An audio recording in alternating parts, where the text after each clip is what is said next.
Welcome to the stream, everyone. Today, I'm gonna play something different since it's 420. I'm gonna be playing some fucking Project Zomboid for about 2 hours while I listen to some videos and shit. Ugh, shit. Let me go to the top just real quick.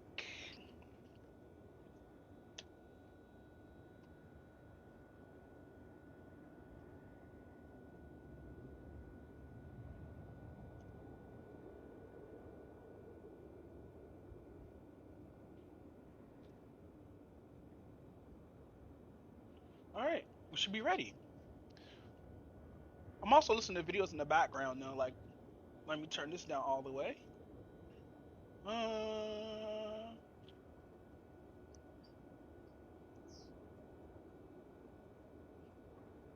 Damn, I hate when I fucking click on a Destiny video and just give me nothing but Destiny videos. Firewood for beginners.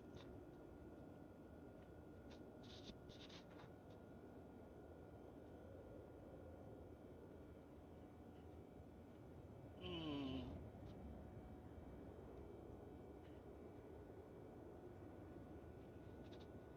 On YouTube, we've seen many prominent creators see.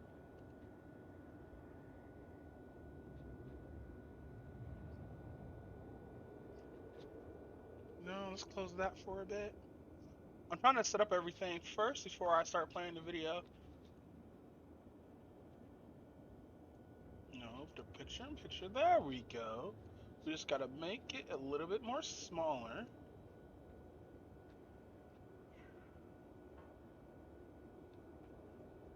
There. Let me put it over here instead. No, let's actually put it up. No, we could put this right here, but like, yeah, let's leave it right there. Seemingly vanish from the site. YouTubers stop posting for a variety of reasons. Perhaps they become bored with content creation, their channel dies out, or drama and controversy drives them away. However, in some bizarre cases, a YouTuber's activity ceases because they've literally gone missing in the real world. And in some of these cases, fans, authorities, and loved ones are still searching for them to this High day. tops in here. From a spelunking YouTuber disappearing in the desert, to a doctor foreshadowing her own disappearance, to a dancing YouTuber who vanished in the night. These are the missing YouTubers. Alright, do I have anything in here? This A razor and story is toothbrush. an Can't use anything unsettling, about that. unsolved mystery involving a I know we got YouTuber food in who here went that I on could a eat. hiking trip only to never Apple. return. This Oh. is the disappearance of Kenny Beach. Hello, people of Shark Tank. My name is Kitty Beach, and get ready because I'm going to show you a few things about myself, and I'm going to let you know just what Fried I do, chicken? what I am, and how much I enjoy life, and how I go about doing that. Kenny Beach, born in 1967, grew up outside of the city of Las Vegas, Nevada. As a child, Kenny had an immense fascination with the desert and the animals that inhabited it. He was said to have been fun-loving and always had friends and family laughing. That said, Kenny's life wasn't without hardship and tragedy. When Kenny was 20 years old, his father perished after losing a long battle with depression, and sadly, Kenny was the person who discovered the aftermath. This ordeal proved to be quite traumatic, that trauma manifesting in bouts of depression following his father's untimely death. But Kenny's optimistic outlook and lust for life would prevail. As an adult, Oh, got a the subject. adventurous spirit developed in You better get some weed, guys. exploring the desert. I got a joint. Let's go. We're not gonna break the joint yet. He became an avid hiker and was obsessed with testing his distances and Alright, we got a seeing how far he could push suitcase. himself. Let's got He the really fingerless liked gloves real caves, quick. too. In the Las Vegas deserts, We Kenny need our hands to be fearlessly bit. explored caves for the sake of his own enjoyment. The man was so infatuated with cave exploration that he often discussed the hobby online with other enthusiasts, particularly those on YouTube. Kenny frequented Got Mortal YouTube Kombat and 2 had in a here. channel of his I wanna own take where these he so went by bad, the but I know I username can't because I can't have Saint Super Nick. Nintendo. Kenny wasn't a YouTuber in the traditional what? sense. He was more so a commenter who would occasionally upload rough videos to his channel of various activities and adventures.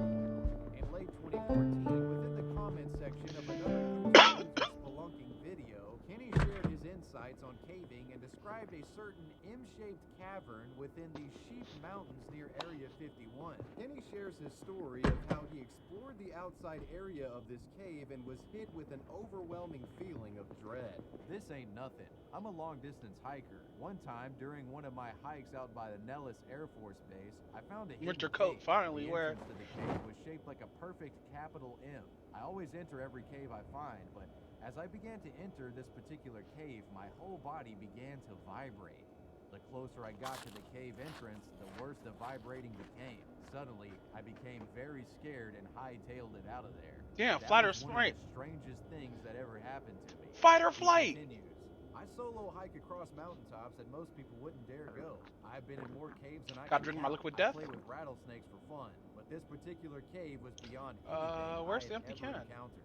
Kenny's commentary Toss the regarding empty this can. mysterious M-cave encounter sparked intrigue amongst the comment section of this spelunking video. Commenters would implore Kenny to seek out the mysterious cavern again and record the experience so they could witness the unsettling phenomena he was reporting firsthand. Kenny, being the intrepid person that he was, obliged these curious commenters and set out on an adventure to find that very cave. Armed with a 9mm handgun and a video camera, Oh, he Kenny died. set off to find this seemingly forbidden cave and record his venture. What we find though is that Kenny departs on this quest, brings his camera and everything, films, but is unable to find the mysterious M cave that he spoke of in the comment section. Upon his return on October 18th of Where's that liquid 2014, death? Kenny posted In the kitchen? to his failed expedition to his YouTube Oh, that's channel. soap. He begins narrating information regarding the ominous cave that had become the recent fascination of the spelunking community.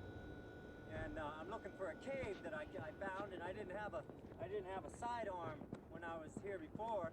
And something about that cave just spooked me out of all the caves I've ever gone in. Oh, we're at floor level. It's shaped like a big M. It's a big I think we're at cave, floor it's level. just like a gigantic M.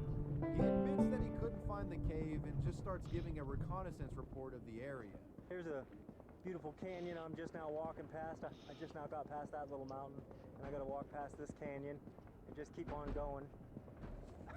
I tripped. Okay. Oh shit!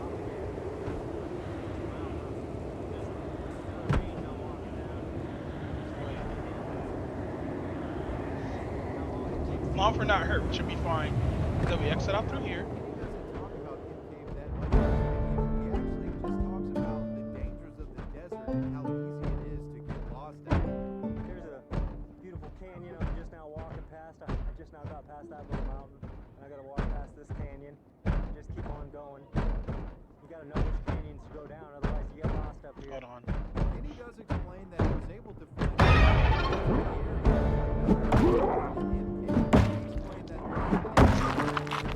Alright. Walkie-talkie. Oh shit, I'm up here. So I died a couple of times on this map. You see there's a lot of dead bodies here that I had to fight off. I had to fight off a couple of these dudes now. Come here, zombie. Oh fuck, it broke. Don't get back up.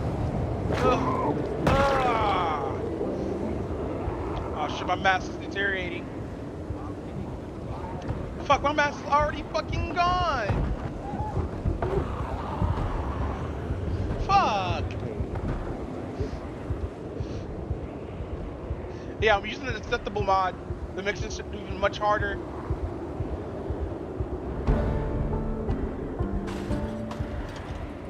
Shit.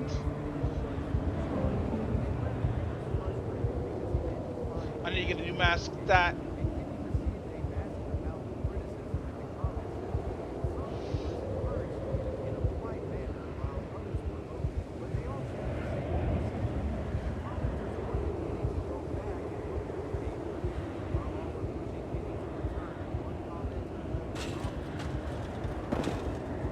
Alright, let's see where I'm at.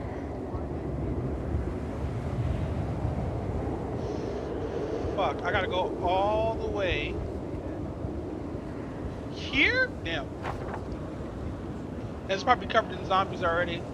Because it's always covered in zombies.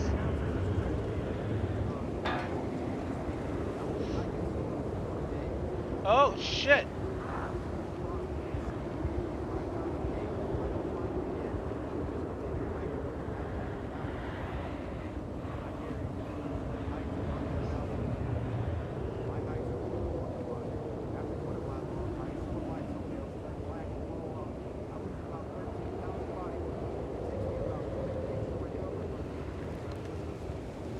No guarantee that I will find the cave again. The region that I cover is vast. There are many caves. The M cave is the only cave I ever feared going inside. I really want to find it again. And not only would this be the last YouTube comment ever published on the Snake Pit Bikini channel, the M cave hike would be the last hike ever Nope. taken by Kenny Beach. On November 10th, Kenny I'm gonna need a informed his crowbar for that. girlfriend that he would be going on a short overnight trip. However, Yeah, that's a dead end. parameters given to his girlfriend. She became concerned and contacted authorities, and it would soon be reported on a local Las Vegas news station that Kenny Beach was missing. On November 22nd of 2014, near the same mine shaft that Kenny once stood in the YouTube video, rescue volunteers found Kenny's cell phone. Quote, "We found his cell phone close to a very vertical mine shaft. We can't find another trail. It doesn't mean that he's down the mine shaft, but we have tracked him as far as we can. We are having our other crews come in from the search areas." The cell phone was indeed proof that Kenny had gone back to the area featured in the MK video. Yeah, but why would and you leave a likely cell was phone, looking though? for the cave. But despite this, Kenny nor his body was ever found in this area, and he still hasn't been found to this day. And there are numerous theories regarding what happened to Kenny Beach. Online, much speculation exists. Conspiracy theories range from Kenny stumbling upon a mysterious military secret and being killed in the process, all the way Why to would he Kenny lose the phone? discovering an extraterrestrial rift and being teleported into a different dimension. It wouldn't surprise me if the government has him locked up in Area 51 for finding something he wasn't supposed to. Hopefully he is found and okay. There were also the rational explanations, such as, Kenny might have just gotten lost, died from dehydration, or could have been killed by some sort of animal in a far-off area of the desert. And of course, but there's why the wouldn't he have his possibility phone? that Kenny found the mysterious M cave and perished in it. As days and weeks passed and it became clear that Kenny wasn't coming home, the comments underneath the M cave hike video became filled with theories and prayers alike. But eventually those in the comments would get a theory posted by Kenny's girlfriend herself, one that seemed to have some credence to it. This woman, Sharon Pilgrim, claimed to be Kenny's girlfriend and posted the following. "I am the girlfriend that Kenny spoke of in the video. There are so many posts. I had no idea until a friend let me know. So many people are wondering what happened and guessing different things. You are heartfelt about the sadness around what has happened with Kenny. He has not been found, and I feel that he probably will not be found for many, many months, if ever. I want to share what I know and feel about what happened, so that you might bring some closure and understanding in your Nothing. own lives. Kenny absolutely loved hiking in the desert. It was his very, very favorite thing Gotta to stay do. away from that. We explored many caves and mine shafts. We were always careful how we explored them, but Kenny was a bit more daring in our efforts. We wore snake guards, sun-protected clothing, and used walking sticks. Brought enough water and food for the hiking hours and had extra water and food in the car. I want you to know that I do not think Kenny had an accident. I believe he committed suicide. He had an epilepsy for many years and would not take medication or see a doctor. He quit his job a little more than a year ago before he disappeared. The search for him was started within a couple of days of my call. Over 30 search and rescue team members searched 3 different times on foot. One helicopter flyover was done and there was no Can I hop over trace of this? Kenny or any of his camping. Yes, I can. They found his car in the area I told them to be. They did find his cell phone by the mine shaft in the video.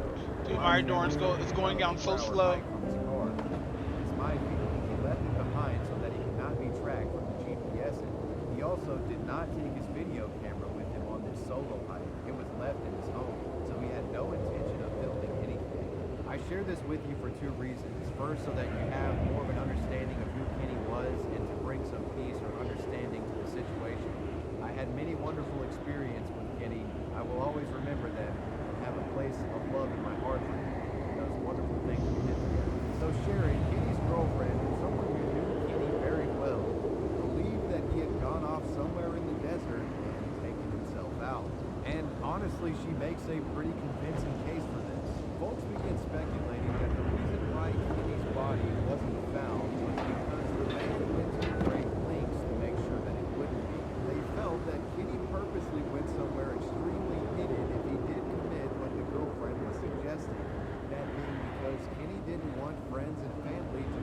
That's afterwards depressing. and have to experience something similar to what he did after finding his father all those years ago. As mentioned in the write-up, Kenny's girlfriend mentioned that he left his camera at home. Why would Oh Kenny leave fuck! his camera at home when he was planning on recording another in-cave adventure on YouTube? It seems like he might have been Take that, mine. Police have also made various statements Ugh. supporting the ideas Duffel that bag, Kenny's yes. girlfriend holds. Apparently, after Clip on back. a search on Kenny's computer, they found that he had Google search phrases which YouTube doesn't like me repeating. But let's just say these searches corroborate the girlfriend's theory. One of these phrases searched was literally nope. But some have not given up hope in finding Kenny, and many to this day still search the area of the MK video in the hopes of finding him alive or his body. Some have even Fuck. claimed to have found the mythical M cave that Kenny had been searching for, but it's impossible to say for sure if this is the cave that Kenny was looking for. Kenny's story continues to fascinate the YouTube community to this day. I don't need to drink anything, but I'm a nervous wreck. Similar to his father, the Snakebit McGee saga will remain a mystery until Kenny is found. Before we get into our next story, a brief message from today's sponsor. Today's video is sponsored by Raycon. Raycon provides premium quality wireless. Hold on, now to see if there's not. Oh, wait. This is a high school over here? With a variety of colors to choose from, Raycon's Oh, everyday shit. earbuds bring you top-notch audio quality in a package that won't fall out. See, look at it staying. Okay? They're not going anywhere. So you can listen to podcast music and wavy web surf videos throughout the day seamlessly. Raycons are a must for me when I'm at the gym, but I use Aha! these earbuds for a I'm variety fast of as fuck. circumstances, either listening to music while I'm doing work outside, or when I'm Wonder? making Oh, I calls can't be with heard. Okay, cool, cool, cool, cool, cool. when it's game night. Hey, look, the Umbrella Corporation. Anytime you need to interface with audio, Raycon will get the job done. And it'll get the job done for 8 hours of continuous playtime that you get out of these bad boys. Raycon is I gotta check where I'm at. You shouldn't have to pay an arm and a leg for quality sound. I just gotta go straight down? Smart tech listening features. Raycon Here, let's go to the earbuds next come main with street that's over here. Then we just go straight down. noisy environments. And they also have an awareness mode that you can toggle that allows more sound in if you want to hear more of what's going on around you. Yeah, you're getting top-of-the-line features here at an affordable price. Raycons are a no BS price. There's a lot of bang for your buck in this case. So what are you guys waiting for? Click the link in the description box or go to buyraycon.com/wavywebsurf to get 15% off your Raycon purchase.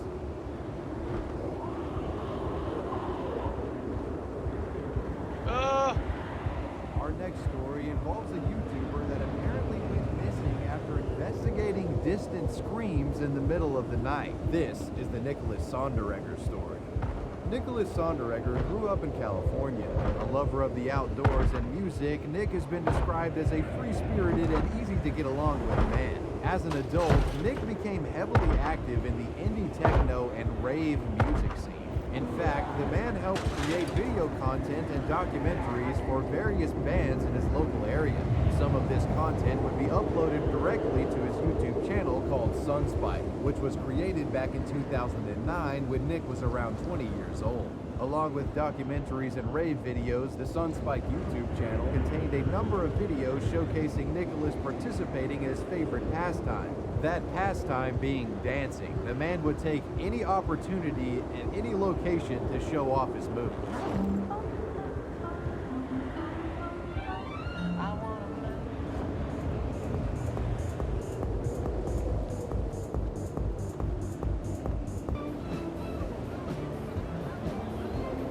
Damn, this is fucked. Around the time of the Sunspike channel's creation, Nicholas was living with his friend Austin in San Diego, California. There's a lot of However, zombies due in to here. unspecified circumstances, eventually these two were compelled to leave this residence and were essentially made homeless. Around this time, Nick and Austin were essentially vagabonds who would move to the Salton Beach area, my living in character? a makeshift shelter. Salton Beach is an ecologically bizarre area in California that honestly deserves its own video, but here's a brief explanation of what it is. Gas Salton mask. Beach is a small beach town with Alice a population of 508 people and was once a massive tourist attraction in the mid-20th century. However, However, now the place is nothing but ruins. The town has become mostly actually a fat abandoned due zombie. to Let's go. environmental changes within and around the Salton Sea. The sea was at one point considered a beautiful oasis, but now due to a rise in salinity, it has become uninhabitable. The once bustling tourist trap that surrounded the sea has become an utter ghost town. The area littered with abandoned houses and forgotten relics of You its fucks. former 1950s glory. Despite its destitute state, Salton still attracts attention due to its legacy and bizarre ecosystem. Many tourists travel to the area motivated out of morbid curiosity. Over the years, Salton has attracted the likes of curious YouTubers who come to explore its shores and share the bizarre area with their Oh, followers. it's just a hoodie and white Which pants. brings us to a YouTube channel that you guys might be familiar with, known as Explore With Us. In the summer of 2018, the Explore With Us YouTube channel was live streaming themselves investigating an abandoned house in the Salton Beach area. While they're exploring, a man pulls up to them on a scooter and explains that he's looking for a piano that had recently gone missing from the property that the YouTubers were investigating. Morning when we walked out and we saw somebody walking by. And that's how he was scooter. He was on a scooter. Everyone called him Scooter Boy. Yes. When he came scootering up, no, there was a piano.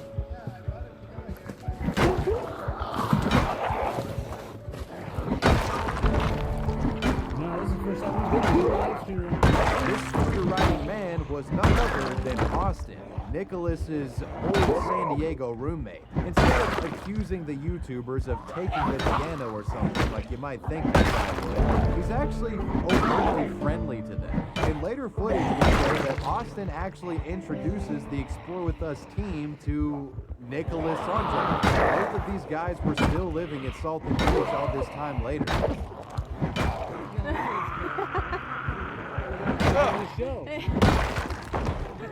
Gotta fight for it real quick. Explore With Us and Austin would then explore different abandoned areas of Salton Beach together as the free-spirited duo gave the father and daughter operated YouTube channel a tour through various locations of this ramshackle town.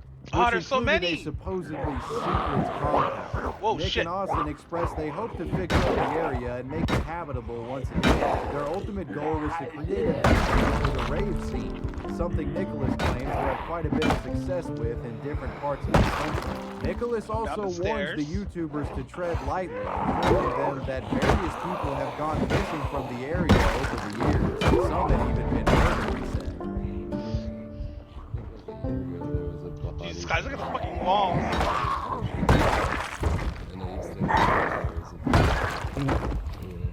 Is that my character? I think it is my character. Hold on. Come on. Come on.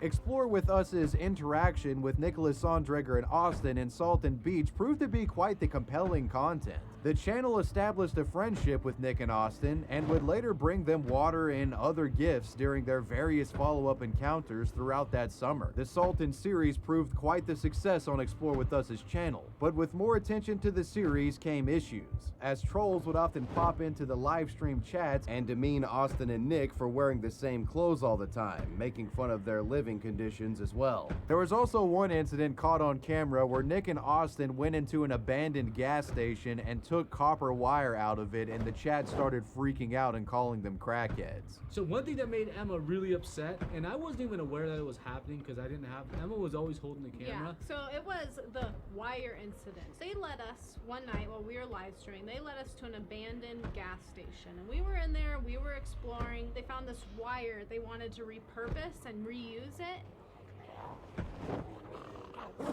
Let's go to the dude. Okay, they are LOL took them on a robbing spree. They just stole them. Stealing wire?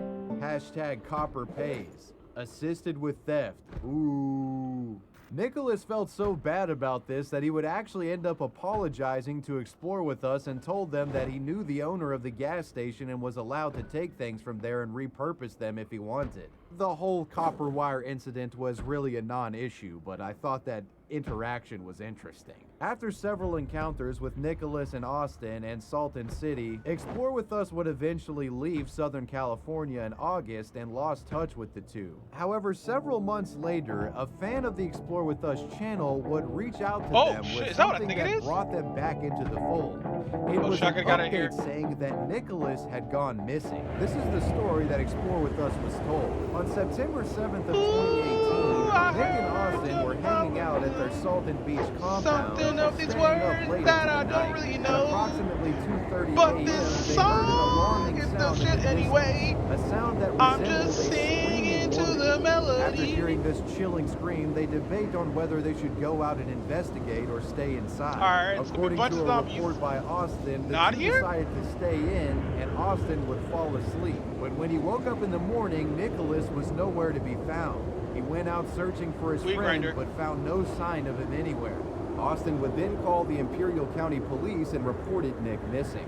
About a block away from their compound, search efforts managed to yield several of Nick's belongings and clothing items. Those items being a boot, a pair of pants, and a knife sleeve. A message from Austin explains the situation. It was over a week ago, Saturday night, at like 2 a.m. I went to sleep, and when I woke up, he was gone.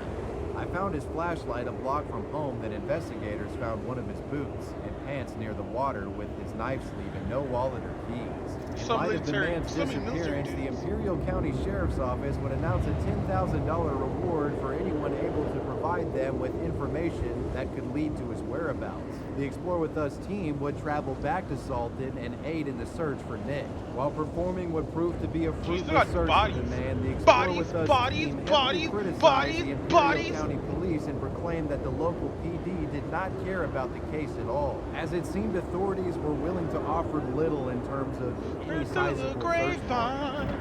Imperial County doesn't seem to care. They have not been out here. There was no search and rescue from what we can find. They just do not seem to care at all that Nick is missing. Communications with Austin from this time show he was concerned that Nick had been murdered. He also suggested it was possible that Nick had ran away to Slab City, an off-the-grid unincorporated community in California popular with drifters and vagabonds. Unfortunately, after 2019, there have been no new updates in Nick's case, and the man is still missing to this day. No new evidence or any sort of information has been released in regards to his whereabouts. This hasn't stopped those online from speculating and creating conspiracy theories regarding the disappearance, though. There are theories ranging from Nick falling prey to a serial killer, with others expressing suspicion towards Austin regarding the matter. One Redditor commented, "There's reports around of people faking someone in need of help, like a lady screaming or a baby crying, to lure others into vulnerable positions to attack them. Austin could be lying, sure, but he could have gone to sleep thinking the discussion was over and they weren't going outside. Then after he fell asleep, Nick went out anyways to check or whatnot, and things went bad." Personally, I remain hopeful that Nick just decided simply to move away from the I love how loud Salton the Beach. radio is. Being a known drifter, it wouldn't be too out of the ordinary for him to just up and leave. However, the personal belongings and clothing found at the scene certainly make you concerned for his Fuck, safety. man. I lost Whatever those the case, filters. that was the ongoing mystery surrounding the disappearance of Nicholas Sonderegger.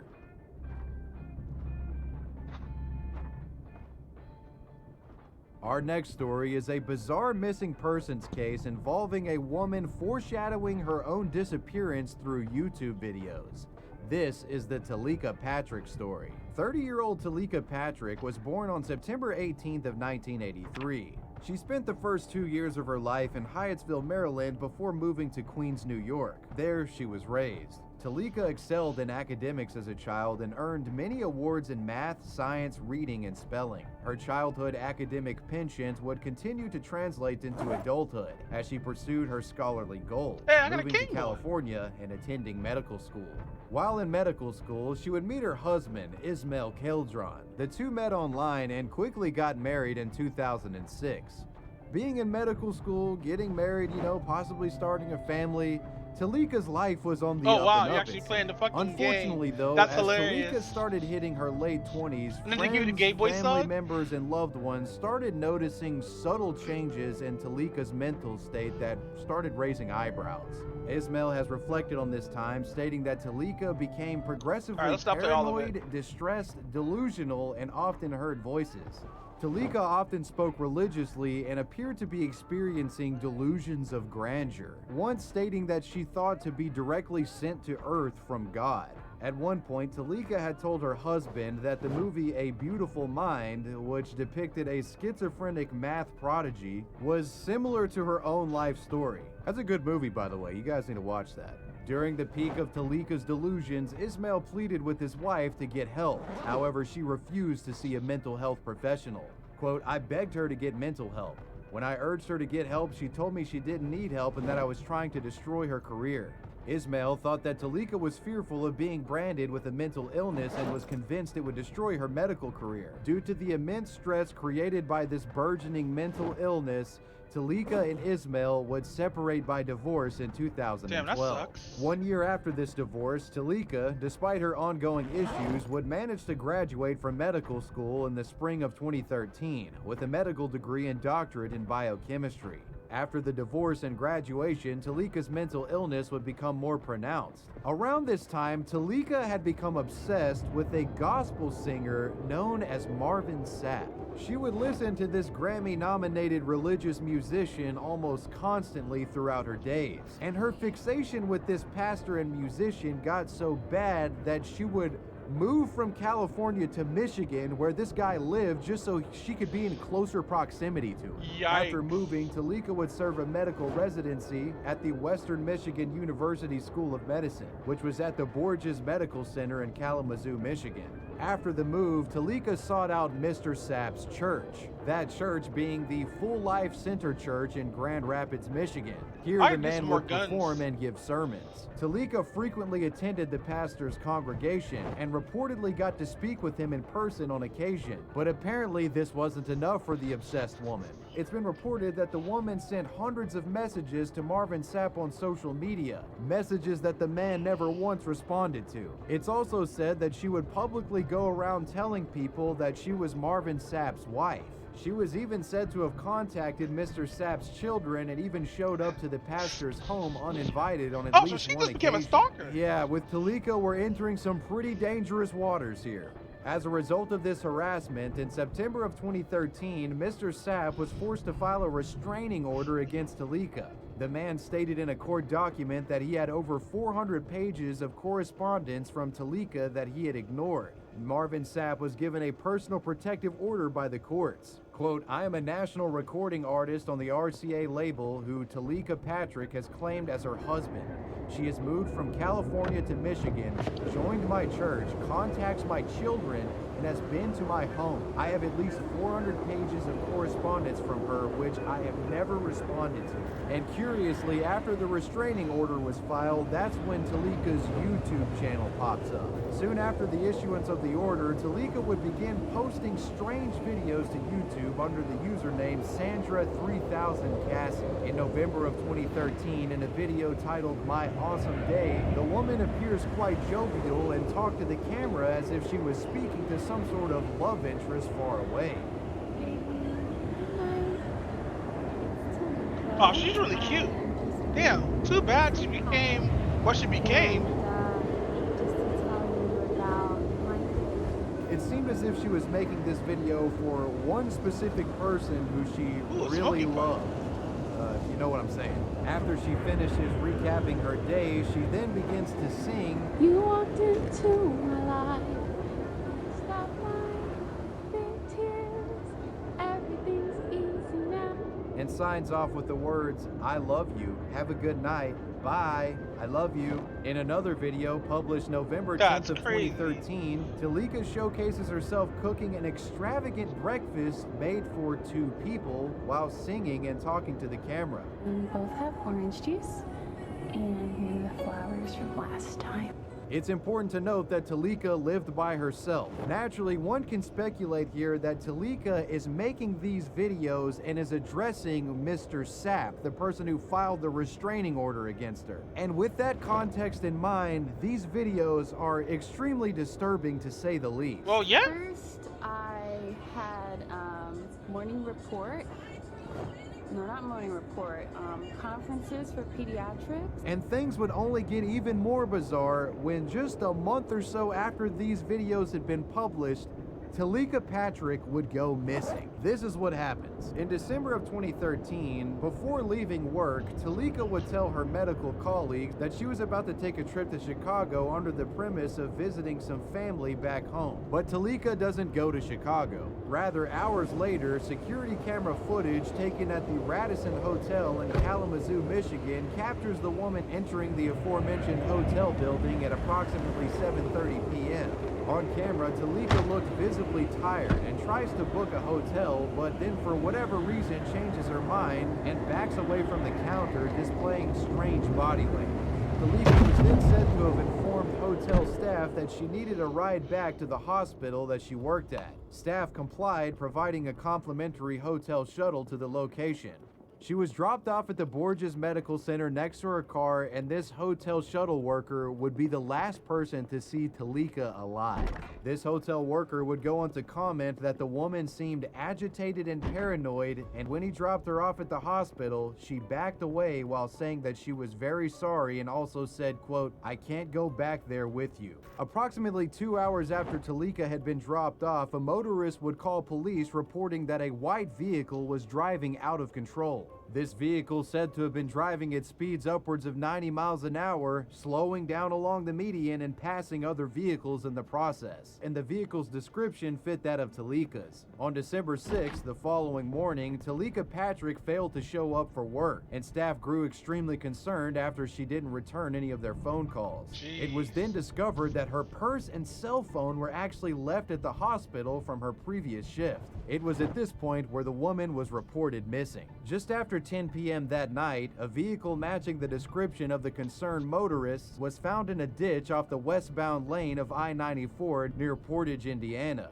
There was nobody present in the vehicle, and authorities weren't able to find a wallet or ID. For the time, they had no idea whose car this was. On December 10th of 2013, it was determined by police that Talika's vehicle was actually the one that had been found in the ditch on December 5th. Authorities then went back to the crash site where the car had been found and conducted a thorough search of the area, aided by search and rescue and bloodhounds. The hounds were able to track Talika to the edge of the roadway, but after that, the scent was lost. They searched the areas for hours but couldn't find the woman anywhere. Considering Talika's mental health history, this was turning out to be quite the concerning situation. Along with leaving her cell phone and purse behind, Talika also left credit cards back as well, meaning that authorities couldn't track her by way of purchases made, and her social media had been curiously deleted around the time as well. Talika's family had suspected foul play and hired a private investigator to look into the case.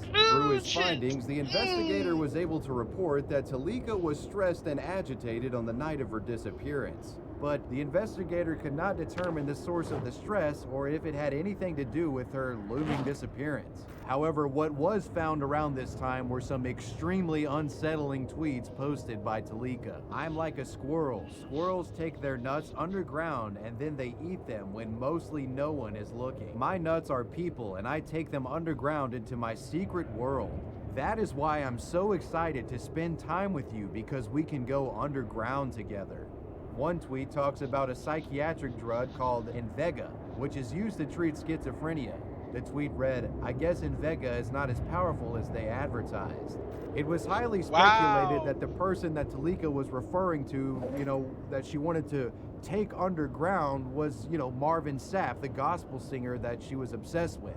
And the family of Talika actually thought that Marvin Sapp was somehow involved with her disappearance, like perhaps he had killed her or kidnapped her or something. Which, I don't really think that's the case when the guy's filing restraining orders, but, they have their reasonings, I guess. Whatever the case, eventually there would be some sort of closure to this story. In January of 2014, police would search the area that Talika went missing in, which included Lake Charles, but they didn't find any evidence of her at this time. However, a few months later, in April of 2014, as the winter began to diminish and spring began, a man was fishing at the very same lake in the northwest part of Indiana. This man reported seeing something resembling a corpse. He would inform authorities about his findings and they would perform a subsequent search. a search that uncovered a dead body in the lake.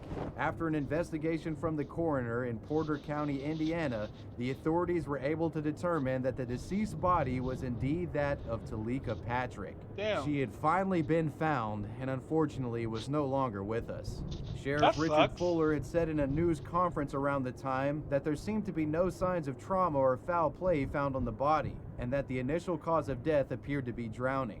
A second autopsy would be performed by 2 forensic pathologists. This autopsy revealed that the cause of death was from asphyxiation by drowning. The official ruling on this case, at least from Kalamazoo police, was that Talika's death was caused by an accidental drowning. To this day, the events that led Talika drowning in a lake remain somewhat of a mystery. And I say somewhat because given her previous mental health struggles and the sort of behavior showcased in the YouTube videos, the instability, one can sort of rationally put together a timeline here.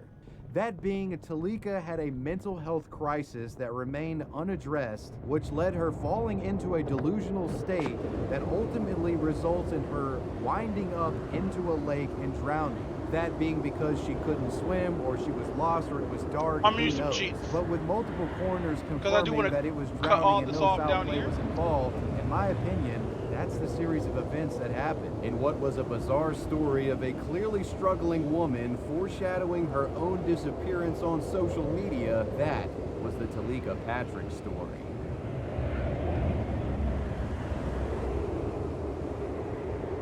A missing persons incident that fueled constant speculation back in 2016 was the case of YouTuber Marina Joyce. Marina is a British YouTuber who started her career in 2010. Hi guys, so today's video is talking about am I pretty enough? So this is based around society and society's beauty standards, and I just wanted to talk a little bit Oh, she's about really cute too. how everybody is beautiful and that you should never believe what society thinks or says about you. Her content was mostly dedicated to makeup tutorials and how-to videos. In 2016, she found herself a part of a worldwide conspiracy when concerned viewers became convinced she was in danger after YouTube viewers reported Marina appearing frightened and distressed in recent uploads, with viewers noting uncharacteristic behavior Oh, yeah, from the this woman, shit. such as her staring blankly into the camera as well as making subtle gestures as if she was asking for help. The bruises. It's actually a private story.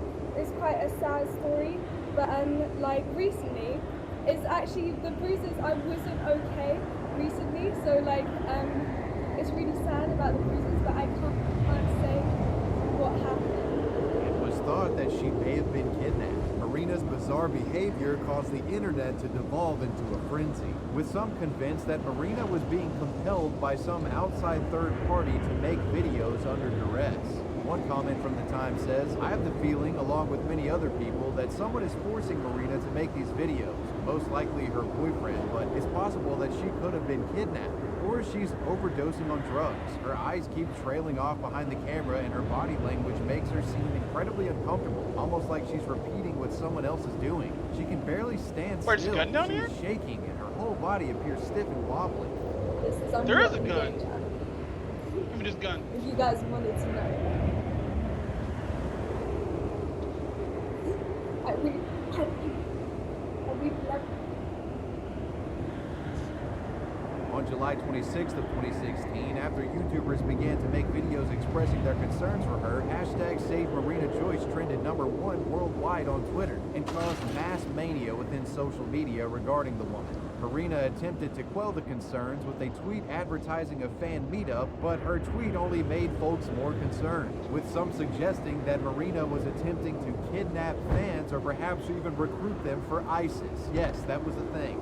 We really need to spread awareness. Even though I have no idea if she is being hurt or not, I want her safe and sound. Hashtag Save Marina Joyce. Can someone please phone the police and tell them about all of this and mainly about the meetup? It seems so dangerous. I am dead scared for the girl. What if she is abused? The official law enforcement account of Marina's local area, the Enfield Police Bureau, ended up tweeting that they had made contact with Marina Joyce and that she was perfectly fine. Quote, "Officers have visited YouTube user Marina Joyce. She is safe and well." Marina herself would follow up this tweet, also confirming that she was fine. I am totally okay, guys. I'm feeling very good today, and it's actually so heartwarming to see so many people care also put out the following statements. I care about my YouTube channel, and after this, I have got lots more viewers, which is really good. But I am really okay. There are no ISIS terrorists here. Naturally, Marina's affirmations did little to quell the online frenzy. The online fans that felt she had been kidnapped now believe that Marina had performed a publicity stunt/hoax that made light of kidnapping victims. Whether that was her intention or not, the undeniable fact of this matter was that her channel was growing rapidly because of this controversy. Keemstar from Drama Alert would report that she was receiving close to 100 million views a month on her channel. About Marina Joyce, that YouTuber that had about 500,000 subscribers, but then everybody thought she was kidnapped by ISIS, so her channel blew up to over 2 million subscribers. Alright, now she is I can get out of creative receiving mode. over 100 million views a month. She would continue to ride this wave for some time without directly addressing her strange behavior in prior videos. However, in 2017, Marina would upload a video wherein she explains in her view the cause of the strange behavior in that old content. She said that she had gone through, quote, a traumatic experience and that she, quote, suffered from depression and that hashtag Save Marina Joyce helped her get better. When I started to think about what I had to say to you, I started crying because a really traumatic experience happened to me that I kind of want to explain to you. All these videos that you watched about me, about people guessing what happened to me, I'm so glad that Saving Marina Joyce was a thing simply because it helped me to get better. And now I feel like I'm so much better. She insisted that the conspiracy theories were all lies. I simply don't want you to believe any of the conspiracy theories because none of them are true, and I can promise you that. It's always best to believe the truth directly from the person themselves. While Marina does vaguely touch on personal issues in this video, she does a poor job explaining her 2016 behavior, and many left unsatiated. People would continue to speculate what was going on with Marina Joyce I wish for I could get in years. here. In 2018, Keemstar would speculate that Marina Joyce was on drugs. Quote, none of it makes sense. Very vague statements after very strange statements for 2 years. I suggest that she's on drugs, and she denied those claims and was upset with me. I don't think she's got a right to be upset with anyone speculating when she won't provide a reasonable explanation. Marina Joyce fired back and criticized Keemstar in a now-deleted video. Not to mention, this guy is actually egging on his fans to send death threats to me and Marina. He's trying to cause drama just for fame and money, and he's trying to make it out like I'm trying to make views from this, and he's just trying to generate drama over my private life. He has no consideration for me. He does not worry or care about me whatsoever. He's lying to people saying, we're just worried about you, Marina. And it's such BS because honestly, he is just trying to make me look bad and spread fake lies. He has been so manipulative towards me. Keemstar would reply to Marina in a Twitter video. Marina Joyce and Brendan whatever your name is. Marina Joyce's boyfriend, basically, because you're very irrelevant, and she's only relevant because people thought she was kidnapped. You say you're good people, but you're not. The video you just uploaded is filled with clips from my trolling days when I used to make trolling videos, completely taken out of context. You started off the videos showing a clip of me saying that I want to kill somebody and I want to strangle them. The reason why I said that on a live stream was because they were saying horrible things about my young child. And as a parent, yeah, I had that reaction. We've downloaded this. We've downloaded Hey, another drink. Let's Brandon's. go. We Too bad we archived can't his smoke right now. Twitter. We've got everything. So I'm gonna make a full response to this, show how you guys manipulated, lied, show you guys being complete hypocrites when you say, oh, we're good people, spread love and positivity, but then you're calling me gnome and everything else. I mean, this is pretty much career ending what you guys just did. After this squabble with Keemstar, Marina would continue to upload regular YouTube content and things would normalize. However, this period of normalcy would be short-lived as the Marina Joyce mystery would find reason to return. She would find herself in the headlines once again in 2019 when it was being reported that Marina Joyce had gone missing. It was announced by MPS London Haringey Police that Marina Joyce had been reported missing on August 7th of 2019 and was last seen on July 31st. Can you help find Marina Joyce, 22, missing from Haringey, last seen on 31st of July and reported missing to police on August 7th? Call with any info. Upon the announcement of Marina going missing, fans leapt into action once again with hashtag Find Marina Joyce trending on Twitter. Many were extremely concerned for Marina's safety and felt that she may be a danger to herself. As just a month prior, the famous YouTuber Etika had tragically passed away in a situation quite similar to what was playing out. The internet was up in arms, collectively trying to track down this perennial mystery girl. However, just a few hours after police had made Marina's disappearance public information, Marina's boyfriend published the following message to social media. This is a temporary post to send a message to everyone worried for Marina. Everything is being dealt with in a professional manner. Please don't worry about her as she is safe and well. You have my word for that.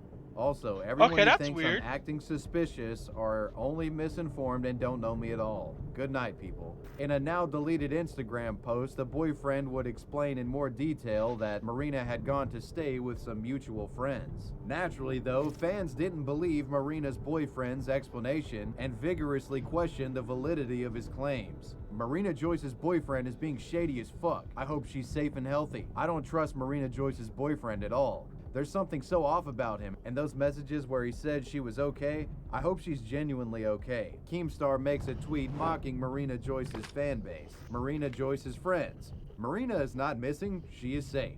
Marina Joyce's boyfriend. Marina is not missing, she is safe. Marina Joyce's fan base. Marina was kidnapped by aliens. Thankfully, Marina was found within the next few days. She was fine and healthy. A few months later in October, she would make it clear that this was simply a misunderstanding and defended her boyfriend in the post as well. Quote, I never went missing in the first place. Also, Brandon has been so loyal throughout all of this, so don't trust anybody but him when somebody says something because he's the only one who knows everything and is my closest and protects me more than any other person out there. The language of this tweet made the more die-hard Marina Joyce conspiracy theorists feel as if the boyfriend was now manipulating her into making these statements. But the majority of people were now comfortable believing that Marina was safe and sound.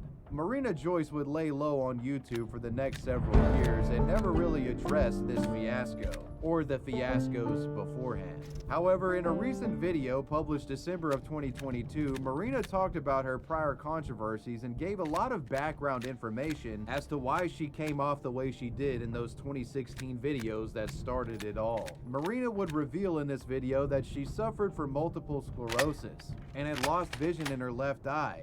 The reason why I was so laggy in 2016 and all that kind of stuff was because I actually was going through MS. So if you don't know what MS is, it's multiple sclerosis, and it's a condition where your body will eventually die. It's kind of like cancer, but it's not as bad.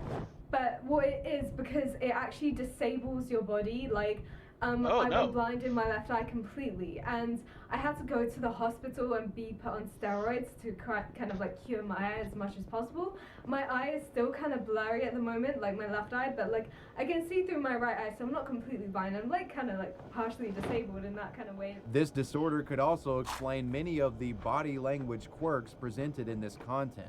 In regard to the 2019 disappearance, she said that she didn't technically go missing. Her parents were just really worried about her after being out with friends for several days. And also about the, when I went missing, I didn't actually go missing. It's just my parents were worried for me. It got really out of hand. Marina Joyce has become quite the enigmatic figure on YouTube over the years, with many believing to this day that she's still part of some conspiracy or is kidnapped and being compelled to make content. But the majority of the internet by this point has come to the realization that all of the hype and controversy surrounding her was nothing more than an internet frenzy and people wanting to latch on to some sort of mystery. But maybe I'm speaking too soon. We'll have to see what's in store for the next chapter of the never-ending saga that is Marina Joyce on YouTube. So and Marina Joyce you is made fine. It to the end. Let me know. So she's fine. What do you mean she's missing though? Oh shit. you guys thought about this video down below in the comments section, and let me know who or what you want me to talk about next. I want to give a major shout out to my patrons. I appreciate you guys. Wavy Web Surf out. Peace. It was a cool vid.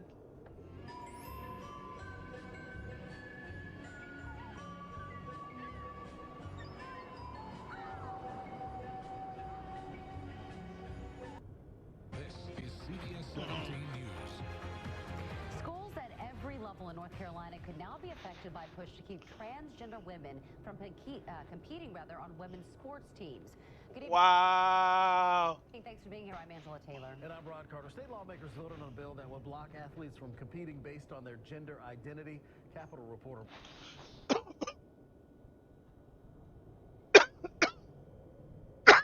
Oh shit. There ain't no superheroes to save the day in the world of the streets, baby.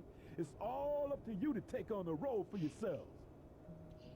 Representation is described as the description or portrayal of someone or something in a particular way or as being of a certain nature. It has become more prominent as time progressed. Media has tried to have some sort of representation of all kinds of people from many different backgrounds and cultures. It's no different in video games. As a kid back then, I never really thought about the abundance of black characters that I would see or didn't see in games, movies, music, or in television. But seeing media that's related to my culture and as a person of color, I gravitated towards it, and it's all helped shape me as a person, whether it involves my mannerisms, my speech, and what I enjoy. Video games have a number of black characters that I've really grown attached to and have grown up with. Street Fighter has Balrog, Dudley, and newcomer Kimberly. Tekken has Eddie Gordo, Christy Montero, and Bruce Irving. Carl Johnson from GTA San Andreas. Rodon from Bayonetta, Barrett from Final Fantasy VII, Jax from Mortal Kombat, and Marina in Splatoon. All There's way much characters more than I've that, grown though. to really love. On TV, I watch shows related to my people, such as Family Matters, The Boondocks, and Everybody Hates Chris. Rap music and R&B are my main genres of music that I listen to, and it's all thanks to the community and culture I've grown up with. All of these aspects of my life resonated with me. So, how does this all relate back to Jet Set Radio? For such an old franchise, I'd say Jet Set Radio's black representation is very strong with its featured characters. Jet Set Radio has 5 black main characters: Combo, Garam, Piranha / Boogie, Jazz, and the heart and soul of the characters. Wait, Combo, what? Garam, Piranha / Boogie. Piranha and Boogie are the same person? You know what? No. Jazz and the heart and soul of the franchise. I didn't know Jazz was feature black. Professor Oh, K. she was like it's In the Hispanic or GGs, something a like quarter that. of the members are black. They all look equally as flashy and as stylistic with the rest of the game. For me, this matters a lot because I get to see people closer to me be able to do all these super cool things in game. It was because of my dad that I even got into this franchise in the first place. The black characters in Jet Set Radio really stood out to him, and they were amongst his favorite. Starting with Combo, in the OG game, he's an essential character just like Cube and Yeah, he's Chapter 2. huge. I won't reiterate the story like I did in the Cube video, but all you need to know is that he was the leader of a gang with Cube and Corn, and after having to deal with the Rhinos, he goes to Tokyo to enlist help from the GGs. Also, isn't it cool that their names all start with C? Combo is one of the few characters in the game that actually has full voices of dialogue. That alone makes him the most important character over a lot of the other members of the GGs. Grind City, my turf. My name's Combo, and me, Cube, and Coin used to... We're gonna watch some Omni because he dropped the video I don't today. know what's in the air these days, but ever since Nintendo announced that they're going to be releasing a new Zelda game, Breath of the Wild sequel, whatever it's called, Tears of a Kingdom, ever since they announced this game, the Nintendo ninjas at Nintendo HQ have been going completely wild. They've been unfiltered, and they've been ready to take down everything around them. If you guys don't know, the Nintendo ninjas is a secret crew, a group of people within the Nintendo HQ who destroys anything and everything in their place. Think of like the FBI for the United States, or the KGB, okay? Imagine them, that's what Nintendo has, that's the Nintendo ninjas. They have one of the corporations where they make some of the best products, but it's run by some of the worst people, some of the oldest boomers that you can think of, and they have some of the most traditional mindsets of all time, okay? But guys, there's an article that's floating around here that I kid you not, I cannot believe is actually true and real, okay? I have never seen Nintendo ever do something so petty in my entire life. Is he talking about the lawsuit with Bowser? Because if so, he's kind of late. But I want to watch it anyway. And yet, I am here for it because we get to talk about it. Lo and behold, one of the hardest and coldest titles I've seen to a news article related to Nintendo. Nintendo hacker will be punished for the rest of his life. Somebody at Nintendo gave a person a life sentence. Gary Bowser is being released from prison for good behavior, but he'll still be paying for his crime. Now, if you guys just stumbled upon this topic, you have no idea what's going on, who Gary Bowser is, and why this guy named Gary Bowser actually has the name Bowser in his last name. Is he affiliated with the actual Bowser? No. It just so happens that one of the biggest crime lords of Nintendo just happens to coincidentally have the last name Bowser in his last name. Mic off. Mic on. Yo, that's wild. Like, it's wild you have to like actually like say shit like that and stuff like that, you know? Fucking get destroyed, I guess. It's like it seems like it would be like the plot of a. Because wasn't he reselling games or something? No, it was a product that he was reselling and they got him for it because it was third-party hardware. Movie, but it's just not. That's just how it works. Quick TLDR, but Gary Bowser is a hacker from Canada. He used to be a part of a group called Team Executor. This group was best known for selling mod chips and other tools that helped gamers jailbreak and hack into their devices. Unfortunately for Team Executor, Nintendo was not at all happy with their business. And the way it worked is if you availed any of the tools from Bowser and Team Executor, you can hack into your consoles. Among the devices you can hack are Nintendo Switch, 3DS, Classic Edition, and other Nintendo devices. But you should be able to do that with the product that you bought, though. But I don't know, that's just me, bro. Fucking, you should be able to, let's grab all. Grab all. God damn it.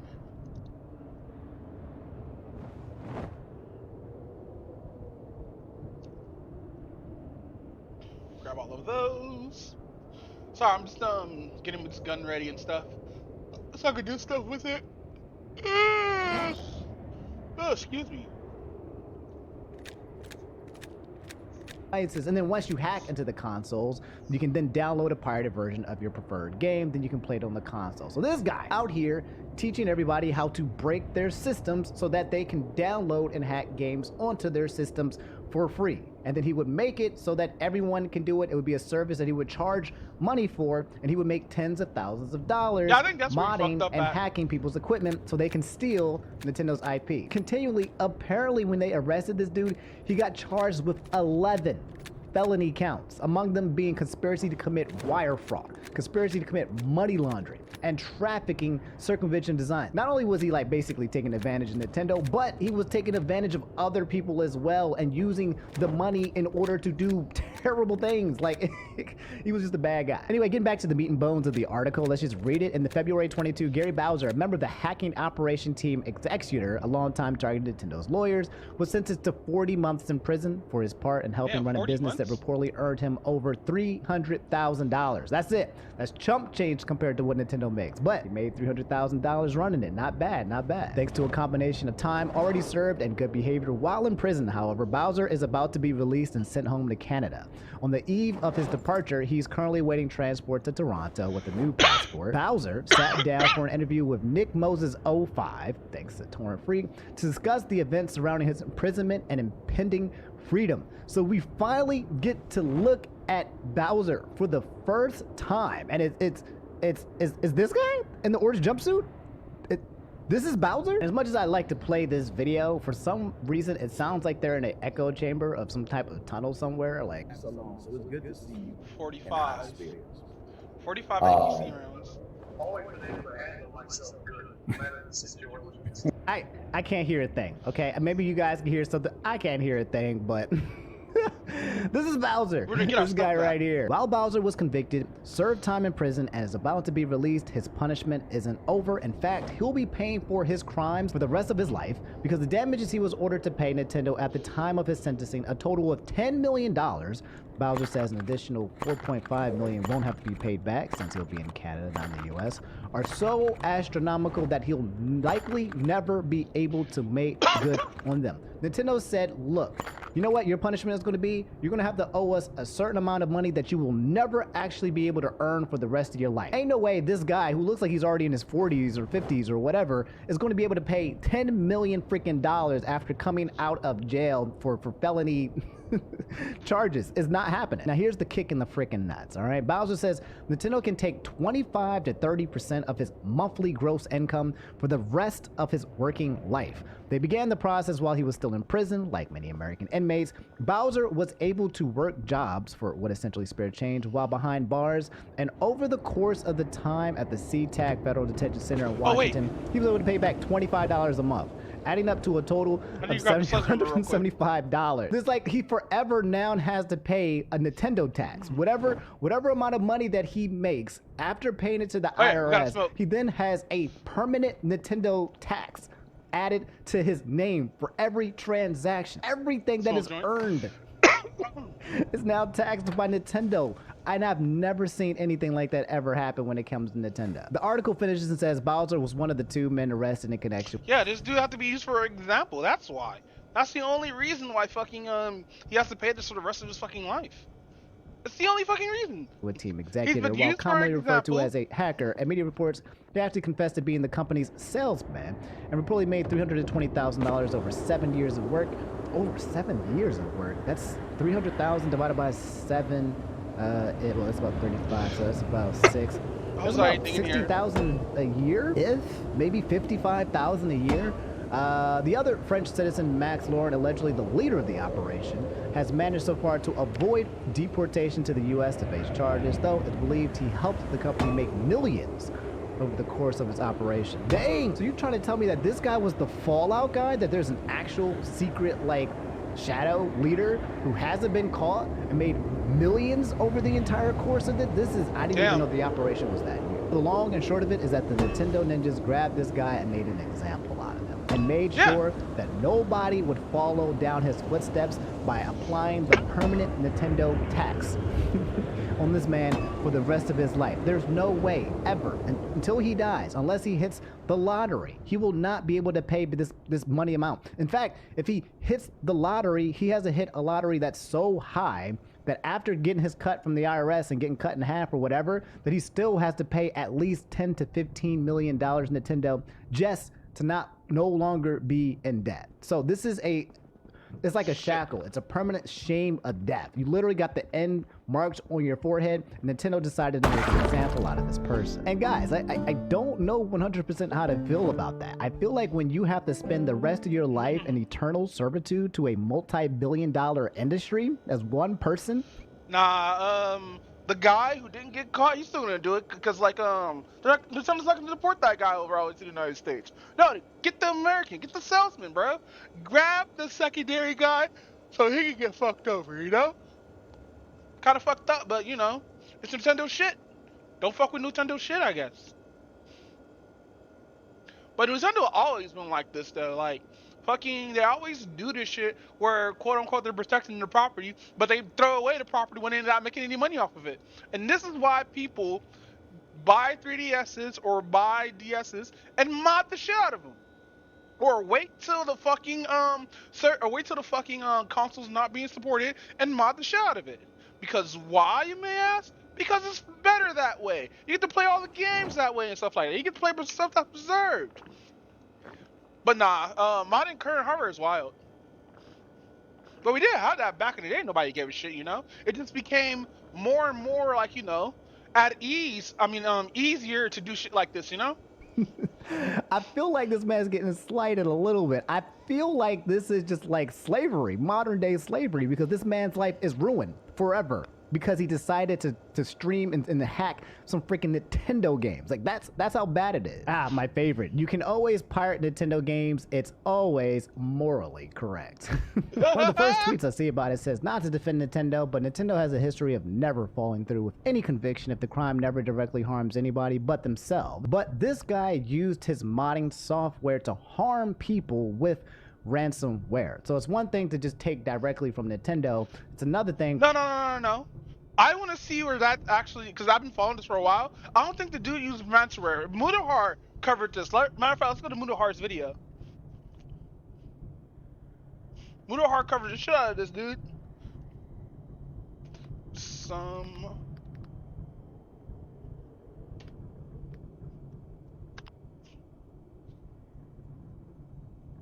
Here we go.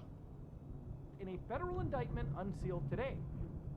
Hello guys and gals, me Mudahar, and today's story has no winners, no good people. Sometimes we can cover things where every party, in my opinion, is a bit in the wrong, and some parties are incredibly cruel. Now today is Nintendo again, which, you know, Nintendo does not have any mercy for anybody, and especially when it comes to, you know, taking a bite out of their bread. They will absolutely do whatever they can to ruin your life going forward. And today's video is all about an individual who's had their life ruined forever by Nintendo. Till the day they die, Nintendo will garnish 20 to 30% of their money, their check, their meal ticket, every single time they get paid out. Allegedly, in this case. Now, for those of you who don't know, a while back I covered a story about Gary Bowser, an individual who was allegedly connected to Team Zecutor, one of the most notorious hacking groups out there, for-profit console hacking groups. And this person ended up being caught by federal authorities. They were captured.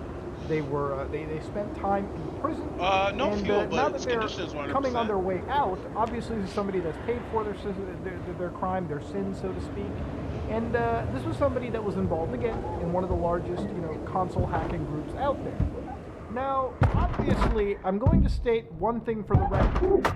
Gary Bowser and the people behind Team Zecutor are in the wrong. They are criminals, they are hackers, and they are people that have absolutely sided with hacking these consoles for profit. This wasn't something like a hobby thing. This wasn't like, hey, we're gonna mod consoles and open source the hell out of them. These were hackers that had clear profit in mind and called it a day. Now, one of the entities they went up against was Nintendo, and specifically the Nintendo Switch.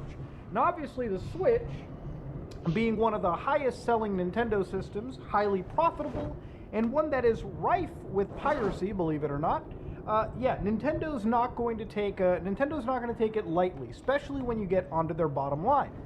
Now, let's get started with some history real quick. So Team Zecutor, which if you go to their actual URL, it is a domain that has been seized by Homeland Security investigations pursuant to a seizure warrant issued by the U.S. District Court. Where's the backpack? Now, of course, this domain, if you go into the Wayback Machine, they were behind SXOS. The ultimate solution for jailbreaking your Nintendo Switch has arrived. Now, for anybody on the outside looking in, you're like, oh, it's just there to help hack the system. It wasn't just there to hack the Nintendo Switch.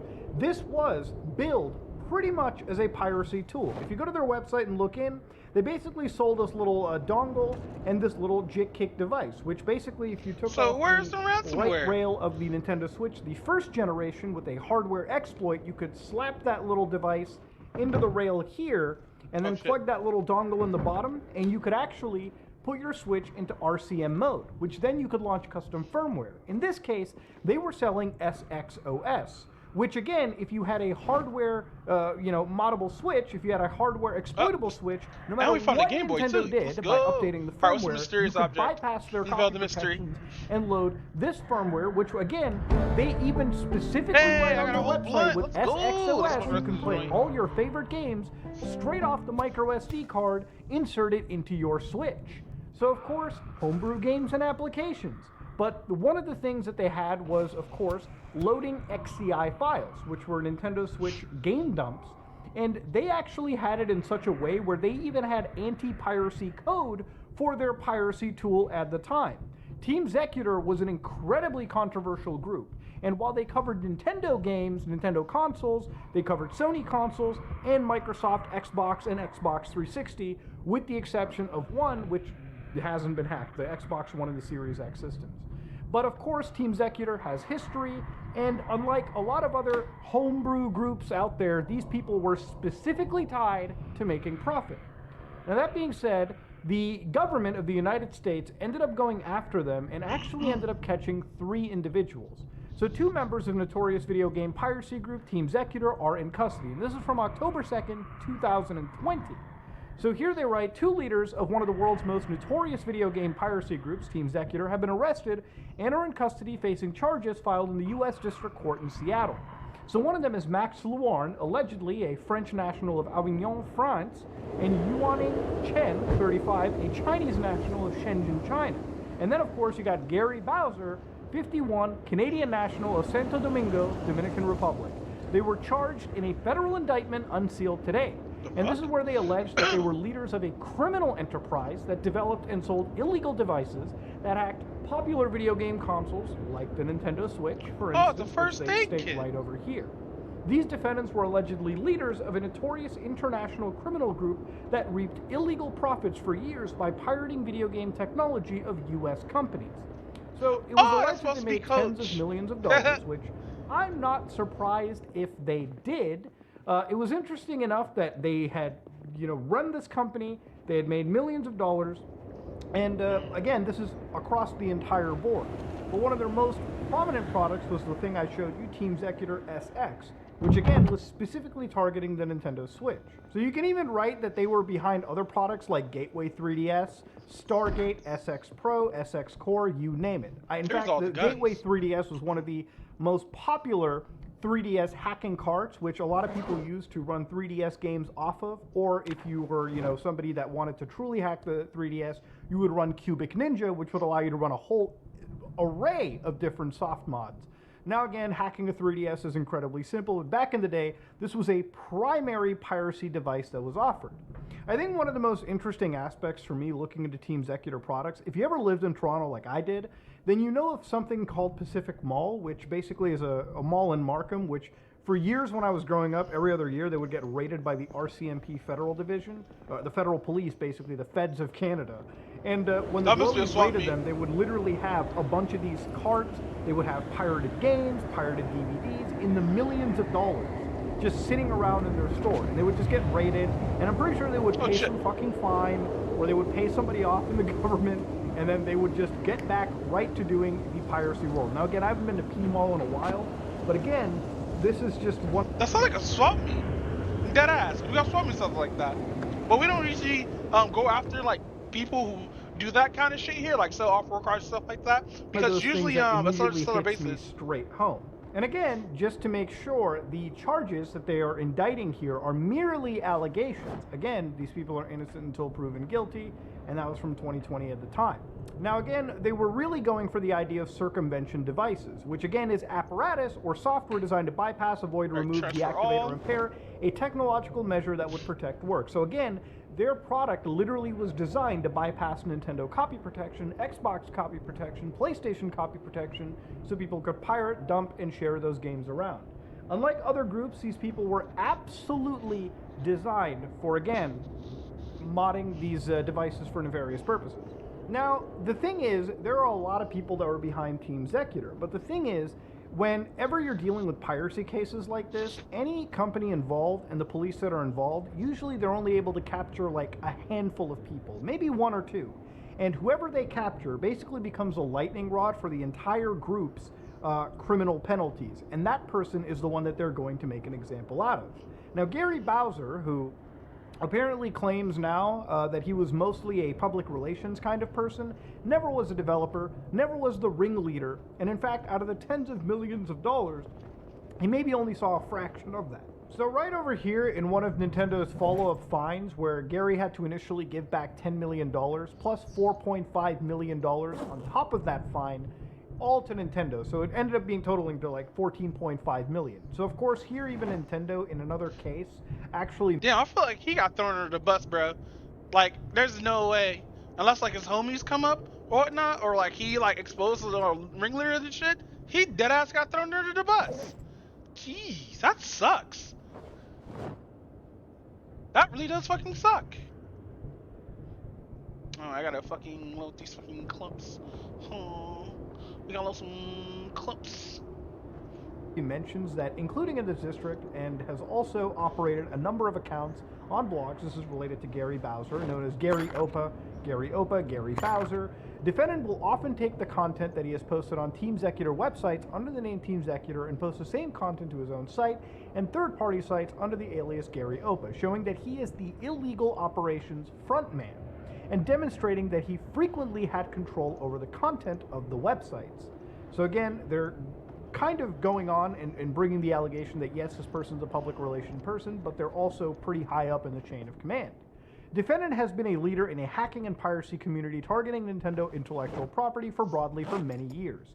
And that's true. This goes even beyond the Switch. This goes all the way back to the Nintendo DS in 2004 when they were dealing with R4 cards. The defendant is also known to law enforcement. Defendant was charged in Canada in 2008 in connection with this elaborate operation involving and then hold Nintendo that and video then games load and everything. modification So of dumb. Nintendo video game consoles. And late last year, defendant was indicted by the U.S. Attorney's Office for Western District of Washington for inter alia trafficking in circumvention devices. Now, Gary Bowser wasn't just, again, to understand your lover of modded consoles. This is somebody that had an in with, again, one of the most notorious hacking groups ever. If there was ever a case of fuck around and find out, this is the case. This is the situation right here. Now, of course, Gary Bowser, who is, from what I understand, still actually in prison awaiting release on good behavior and returning back to Canada, the actual closest thing that we were able to see of him was on Nick Moses' podcast, where he was basically talking with Gary Bowser, who is still actually wearing this jumpsuit from prison, discussing what they actually owe to Nintendo. And apparently what Gary Bowser has said is this $14.5 million judgment that is basically brought onto him is something that he's going to be having to pay off for the rest of his life. Between 25 to 30% of his money will be docked at any payment and garnished to Nintendo. So $14.5 million is garnished by a multi-billion-dollar company. So if you buy a Nintendo product, does that go towards the debt? I wonder. And being that he was in prison for this time, and he was working odd jobs in prison, which may as well be the payment of slave labor, he was only ever to pay off $175 out of the $14.5 million that he owes. So again, the point of the story here is Nintendo has absolutely gone off of the most cruel end, and just to further punish the guy who's already served prison time, they are now garnishing this person's wages until they die. And the reason we're saying until he dies is nobody is earning $14.5 million just for the sole reason to pay back Nintendo as a company. Now again, this shows you how far Nintendo goes in the U.S. legal system just set that shit up right now. A sufficient punishment. Now, I personally believe this is excessively cruel, especially towards one individual. Yes, Gary broke the law. Gary worked with a criminal enterprise, allegedly, again, I'm going to throw it out there, that was designed to make profit by helping the piracy of Nintendo video games. Now, while piracy is illegal, and obviously there are moral, discussions we can have around the topic, somebody who serves jail time like this, in my opinion, is probably, it's enough, all right? Like, at the end of the day, when you're in jail for this, that to me is a little bit more excessive. Obviously, Gary got a fine, and he's gotten this, but for Nintendo to chase after $14.5 million in such a fashion is incredibly petty, given the fact that this amount of money means absolutely nothing to Nintendo. If anything, all this does is create, just again, a negative PR vacuum for Nintendo. It's just a bad look overall for, again, this Goliath of a company to further punish this individual out there. Again, Gary was not the only person involved into it. There were a few other people, but being the fact that Gary was the one that was caught, and he's the one that can be punished the hardest, this is the one they're making an example out of. Now again, I'm not here to say that Gary is some fucking Jesus-like figure that is unfortunately falling onto the sword. Don't get me wrong, Gary made a mistake. Gary worked with bad people. Gary got caught, and Gary knew. Oops. Hold on.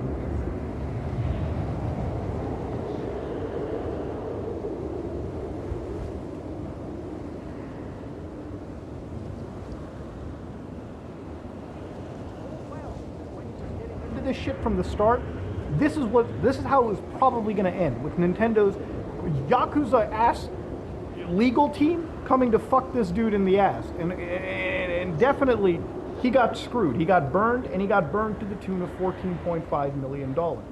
Now, of course, this is a scenario where obviously people are rightfully saying this is a bit too excessive, but at the end of the day, this is a scenario where there is no good person.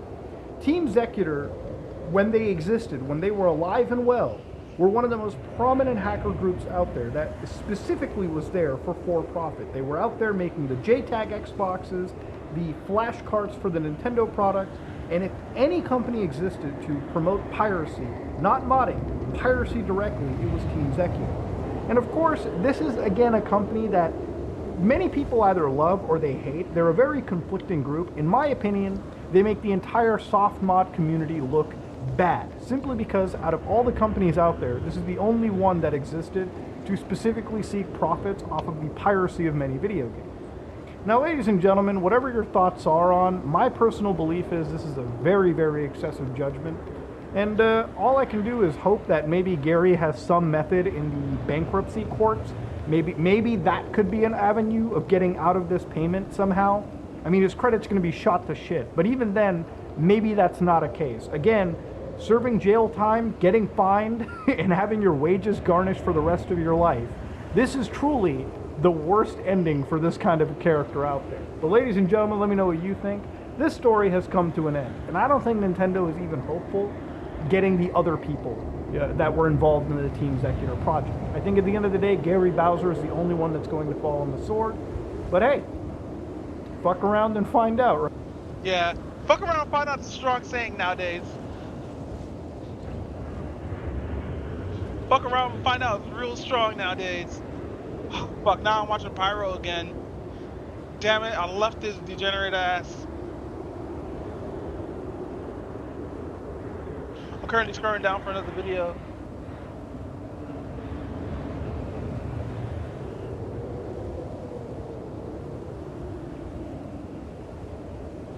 Why would your eyes be watery and bloodshot?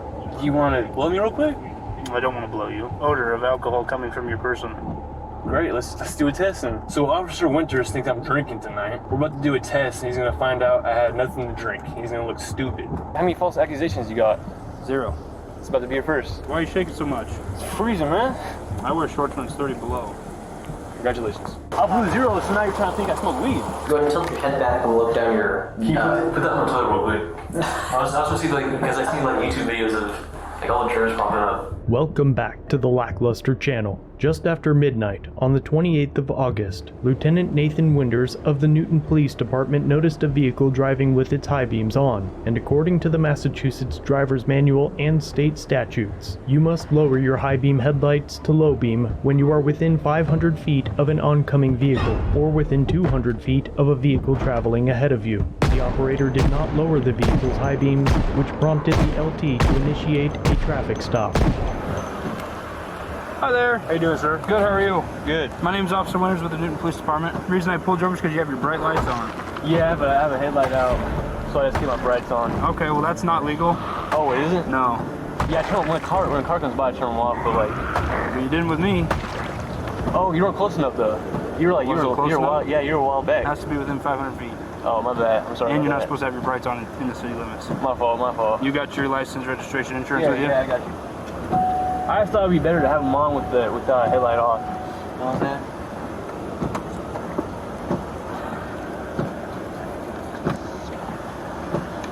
saying? Is this your car? Yeah. Okay. Where are you headed? Back home. Where's home? It's right down. Okay. Are you new to town or something? No. I just noticed you have Adair County plates. Yeah, I got it from my grandpa. Okay. His car. All right. He lives in Greenfield, Iowa. Okay.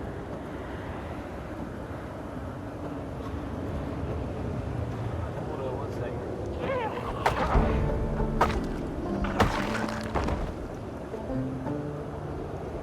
Where are you coming from?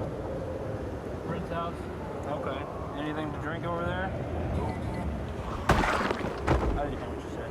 These seemingly innocent answers to insignificant questions are creating a narrative for the officer to arrest Taven, in which he was with friends, drinking or using illegal substances, and subsequently driving, which is why it is best to refrain from answering questions from law enforcement officers. When asked if he was drinking, Taven answers, nope, but Lieutenant Winters claims he didn't hear what he said. But as you'll soon realize, it doesn't matter. Lieutenant Winters is already looking for a reason to charge Taven. He provides Lieutenant Winters with the requested documents, and after a few minutes, he asks Taven to remove the gum from his mouth and to enter his cruiser. Do me a favor, put your gum on your dash there. Put my gum on my dash? Yeah. Jesus Christ! We're gonna go back here, okay? No bombs, guns, drugs. No bombs and no drugs. Okay, let's go back here. The officer moved Taven into an enclosed area have to a see if fucking he could mask smell on. alcohol, and continues to ask questions that most people would think nothing of. Where are you coming from? Back by, his name is Creighton. It's a friend's house. Okay. What are you doing at Creighton's house? You're saying no. I might go from there. I got you.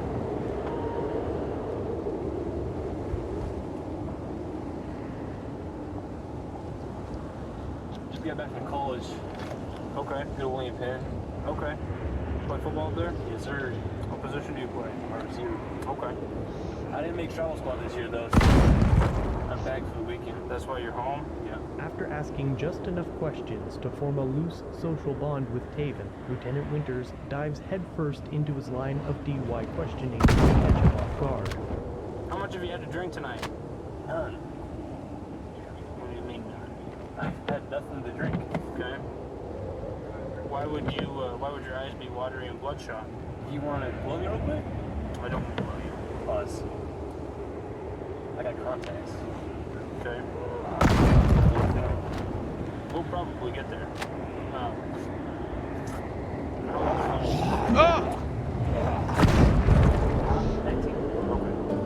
I'm still well fitted. Let's go. Okay. So your movements in the car with you fumbling over the registration? Yep. Kind of say otherwise. All right. And so does the odor of alcohol coming from your person. Let's do a test and get to the test. I can't wait. So what happens if, nothing comes up? You get in trouble? No. Why would I get in trouble? Because you think I'm drinking, but I'm not drinking. Alright, let's find out real quick. I'm not going to get in trouble for doing what I'm supposed to do. Can I record it? Yeah, absolutely. My name is Officer Winters.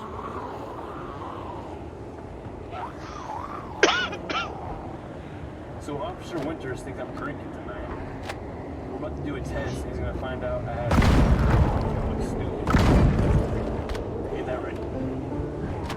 I love doing cops, but this guy thinks I'm drinking. Damn, the shotgun's so fucking strong. We're about to find out. After questioning Taven for damn, 5 songs in a row? Whoa, you get away from me. Get away from me. Remember that these tests are subjective in nature, and if an officer has already made up their mind that you are intoxicated, they will be looking for specific clues to defend their claim. Anything you do can result in a failure. Inadequate lighting, uneven ground, or even adrenaline spikes that often coincide with being accused of driving under the influence are just a few reasons. And as we've seen time and time again in this camp, perfectly sober individuals are often arrested for their lackluster performance during these tests. It is also noteworthy that in Massachusetts, you are under no legal obligation to take field sobriety tests and can refuse the tests without any adverse consequences. A refusal to take field sobriety tests cannot be admitted into evidence at your trial.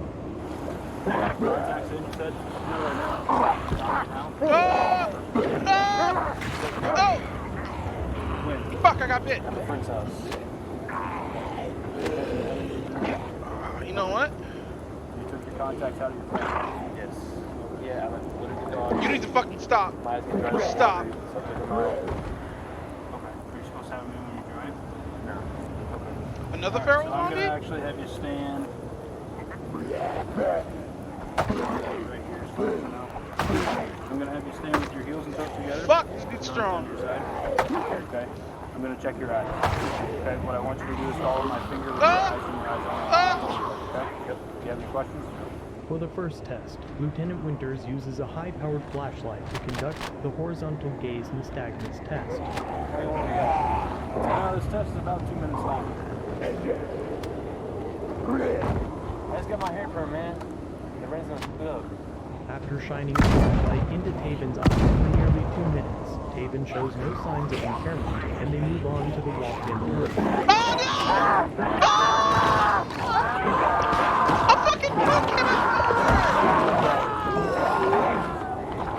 I could have dodged all that. New character. Fuck, man. When you get to your 9th step with your front foot on the line, turn by taking a series of small steps. Turn and take 9 heel to toe steps back. 1, 2, 3. Just like I did. You're going to walk. After 9 steps, you're going to turn, take a series of small steps, take 9 steps back, okay? During this, keep your arms down to your side. Watch your steps.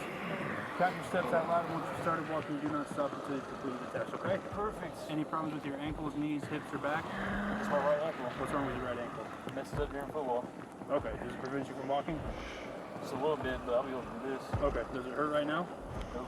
Okay. I have all my weight on my left foot right now. Alright, if you don't have any questions, you may begin. Taven asks a few questions of the officer during the instruction phase of the test, which go unheard. One of the questions was if he had to take 9 steps. So you want to get to 9? Without an acknowledgement from the officer, Taven completes the test but takes 13 steps and fails to count out loud. Despite the quick, confusing instructions, Taven showed no signs of being impaired otherwise, but still fails the consensual test. Come on, man, it's too easy. Let's do the breath now. 2 for 2. Well, sir, I don't believe you are 2 for 2. How many steps did I say to take? Like 8 or 9? I said 9. Why'd you take 14 and then 15? I thought you were going to tell me when to turn. I said to count your steps out loud. Oh, my fault. So the next test is I want you to stand with your heels and toes together. Stand right here in this flat part. God, you a rookie, bro. Okay. I want you to stand with your heels and toes together with your arms down your side. This is your first year? No. No way. No. No way. Officer Winters has been with the department for just over 3 years. It is likely that his co-workers have boots with more time in service, but it's important to know that he is administering the tests properly, as they were designed, which is why you should know your local laws, and if field sobriety tests are not required, refuse to take them. When I say begin, I want How many false accusations you got? 0. It's about to be your first. We'll see. Yeah, man, I'm so mad. What I want you to He knows it too. He knows I'm about to pass this shit. What I want you to do when I say begin is raise either your left or your right foot, whichever one you want, and raise it approximately 6 inches off the ground and keep it parallel to the ground, okay? Alright, during this, keep your arms down your side. Why are you shaking so much? It's freezing, man. Look at you. You got all these clothes on, and I got shorts on and it's raining. And you false accusing me, so of course I'm going to be a little nervous. Yeah. You got nothing to say. Exactly. Look, you in pants. I'm in shorts and it's raining now. I wear shorts when it's 30 below. You're a liar! Next, the officer administers the one-leg stand, which he performs perfectly, and conducts the horizontal gaze nystagmus a second time, also showing no signs of impairment. The officers then have Taven count backwards with his eyes closed and head tilted back, with his eyes collecting raindrops. A couple more tests here, okay? I want you to stand with your heels and toes together with your arms down your side. When I say begin, I want you to estimate the passing of 30 seconds. Close your eyes and tilt your head back, okay? Estimate the passing in 30 seconds? Yes, sir. Can I count out loud? If you want. 1. Any questions? Okay. During this, you're going to have your eyes closed and your head tilted back, okay? Eyes closed and head tilted back. Yes. Okay. Go ahead. If you don't have any questions, you can close your eyes and tilt your head back, okay? My editing software shows the exact amount of time that has passed between where Officer Winter says okay, starting the test, and when Taven completes the test. Taven calls out the 30th second, almost dead on at 30 1/10 of a second, without swaying or losing his balance. Officer Winters scores him at a 38 later in the video. 30. What'd you count to? 30. How'd you count there? Just did in my head. 1, 2, 3, 1 Mississippi, 2 Mississippi. 1 Mississippi in my head. Okay. All right, one more test here. Wait, hold up. Am I able to get this video? If you want to subpoena it. What? If you want to subpoena it. So would it be easy to do that? If you have an attorney, you can get it, yeah. Body cam footage does not require an attorney or a subpoena in most states. Linked on. Oh, the demo's out. Okay, hope you're ready to begin. Alright, you ready? This will be a good Yo, what's with the hip hop bongos in this trailer? What the fuck's going on? What is this? fight. You wanted something more practical, right? Well, practicality comes in many forms. But if you want to start off on the right foot in this city, hit the streets.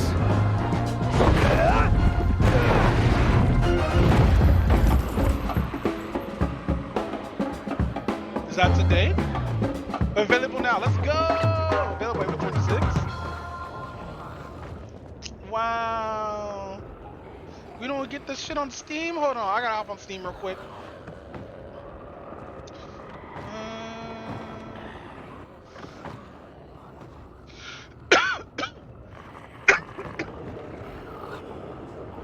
Nah, we don't get the demo on PC yet. Damn.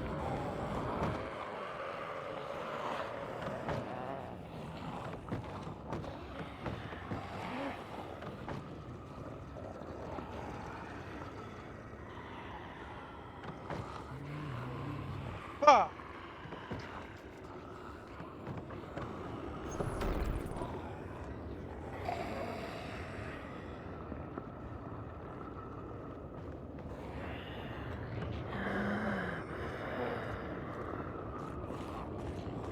Welcome to Starbucks. How can I help you? We gotta I watch really enough wanted Scott to too. watch this video by Turkey Tom, the anime degenerates. A lot of Hold on. Does he have the original fucking? No, he doesn't have the video here.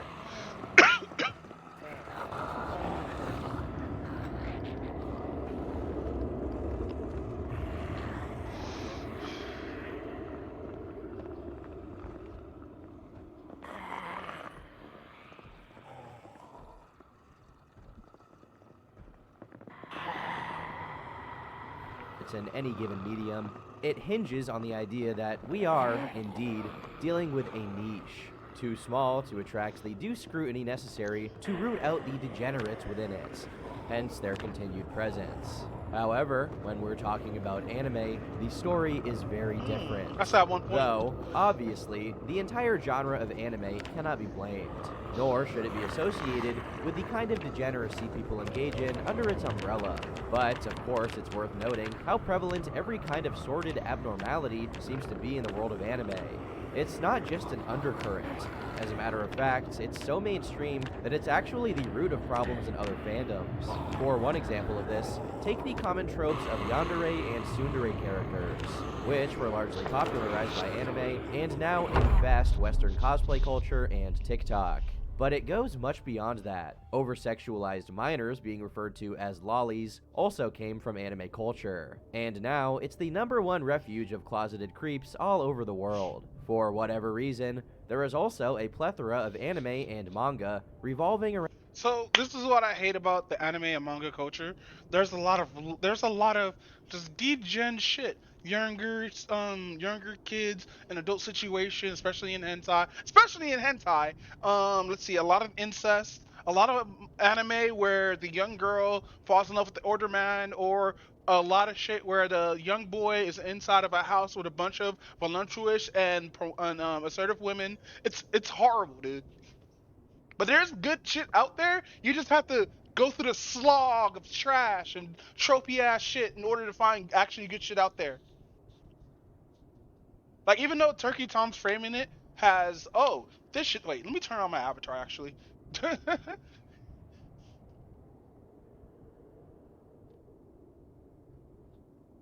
wait till this shit's load.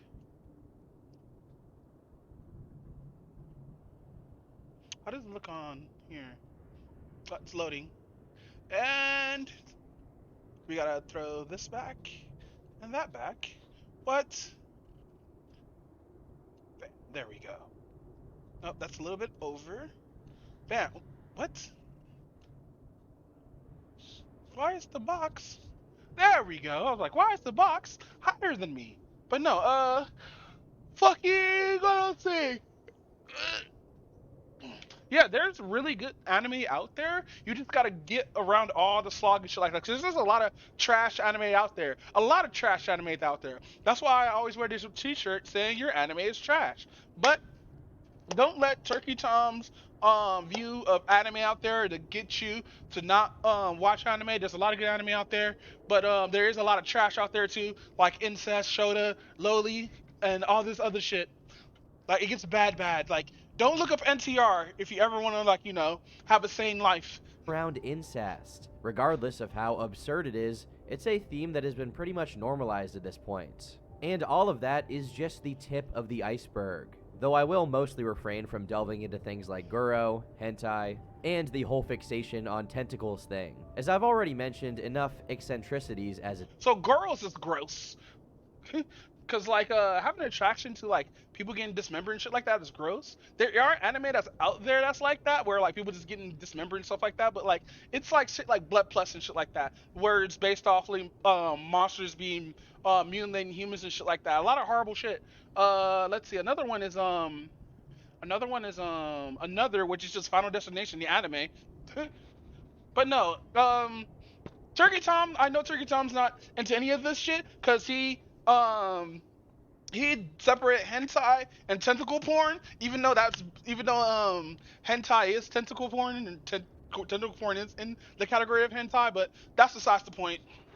It is. What is worth focusing on is the fact that none of these things came out in a vacuum. These abominations are only being supplied because there is a demand for them. Additionally, despite being profusely present in the dark recesses of the internet, on websites such as 4chan, DeviantArt, and Rule34, they are not at all limited to it. At least, in Japan, there is an entire industry of professional animation studios that are enthusiastically willing to go along with seemingly any kind of perversion, regardless of how unspeakably disgusting it may be. The only remaining question is, who are they? Because if these manga writers, animators, and convention runners are complicit with the demands of the pathetic perverts that like consuming these sorts of things, It's not the whole community though. He's making it look like it's the whole community, but it's not. It's just a small subsection of this gross ass people. Oh, where am I on the map? Oh fuck! I thought I clicked Reagan's Creek. It's all the way over here in the non-city area. God damn it! I might as well just reset. Wait, where am I? I need a light.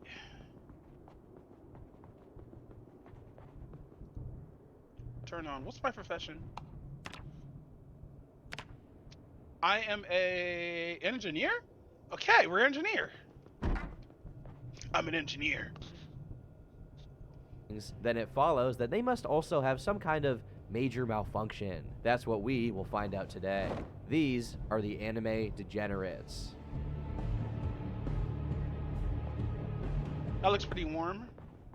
The first person we're going to be talking My about today is Nobuhiro Let's go. Watsuki. Born Nobuhiro Nishiwaki, he began writing and illustrating manga while he was still in high school. And like many other aspiring authors, he sent his material to many different publications, hoping that something of his would get picked up. In 1987, Nobuhiro wrote a one-shot called Teacher Pawn, which has seemingly never been digitized and is not available online. But apparently, it got an honorable mention in the 33rd edition of the Tezuka Awards, which is hosted semi-annually by Shueisha through their main publication, the Weekly Shonen Jump. If you are not familiar with what that is, it's pretty much the central anthology manga magazine that is responsible for pretty much every shonen title you can think of. Shonen being Japanese media directed at young men. Naruto, Dragon Ball, One Piece, Yu-Gi-Oh!, Hunter x Hunter, Fist of the North Star, JoJo's Bizarre Adventure, you name it, and it was probably published. I have to give a shout out to JoJo's Bizarre Adventure. In the Weekly Shonen Jump. Given its seniority, since it was in circulation since 1968, and how much of a cultural linchpin it was for anyone and everyone interested in manga, it set the golden standard for aspiring writers. So you can imagine how meaningful it is to get an award through it. One of the committee members responsible for choosing who gets the awards is the legendary Akira Toriyama, creator of Dragon Ball, and another, Osamu Tezuka, the man who the awards are named after, made Astro Boy. It's safe to say that being noticed by names like these are no small feat, and it certainly inspired Nobuhiro to keep trying his hand at manga. A few years later, in 1991, another one of his mangas, a story about a schoolgirl who was contacted by a ghost, won the Hop Step Award, which was yet another award held by Shueisha. This gave him the break he needed into the manga world, and soon after graduating, he would move to Tokyo, where he would work as an assistant to Yoichi Taka. I fucking hate these names, holy shit. Yoichi Takahashi and Takeshi Obata, the latter of which authored the well-known manga, anime, and live-action movies under the name Death Note. Eventually, another one of his mangas would get the attention of Shueisha, though this time, it wasn't just for an award. Nobuhiro would write 3 one-shots, 2 of them being centered around a character named Rurouni Kenshin. When Kenshin's stories became serialized and Nobuhiro was hired by Shueisha to continually write for it, they would be published under the title of Samurai X, which, if you are a surface-level anime buff, you have definitely heard about before. Samurai X would go on to amass over 70 million copies in circulation from 1994 to 1999, making it to the top 20 most published manga ever. Evidently, this is something that can be said of very few publications. Nobuhiro quickly made his way into the Mangaka Hall of Fame, and would go on to make another manga as well. Meanwhile, Samurai X got anime and movie adaptations that spread its fame globally, the most recent of which was a live-action trilogy in the early 2010s, and another film supposedly in the works right now. Typically, most mangakas, after achieving success, tend to adopt a low profile and enjoy the fruits of their labor mostly unseen. Nobuhiro, on the other hand, would not be as graceful. In November of 2017, Tokyo Metropolitan Police were leading an investigation into an unrelated incident of the sale of CP, when they discovered a link that led to Nobuhiro. Specifically, he was suspected of having bought videos of girls around 10 years old. When his house and office in Tokyo were searched, the suspicion would be confirmed, as they would find not one or 2, but around 100 DVDs, all containing extremely illegal and disgusting material.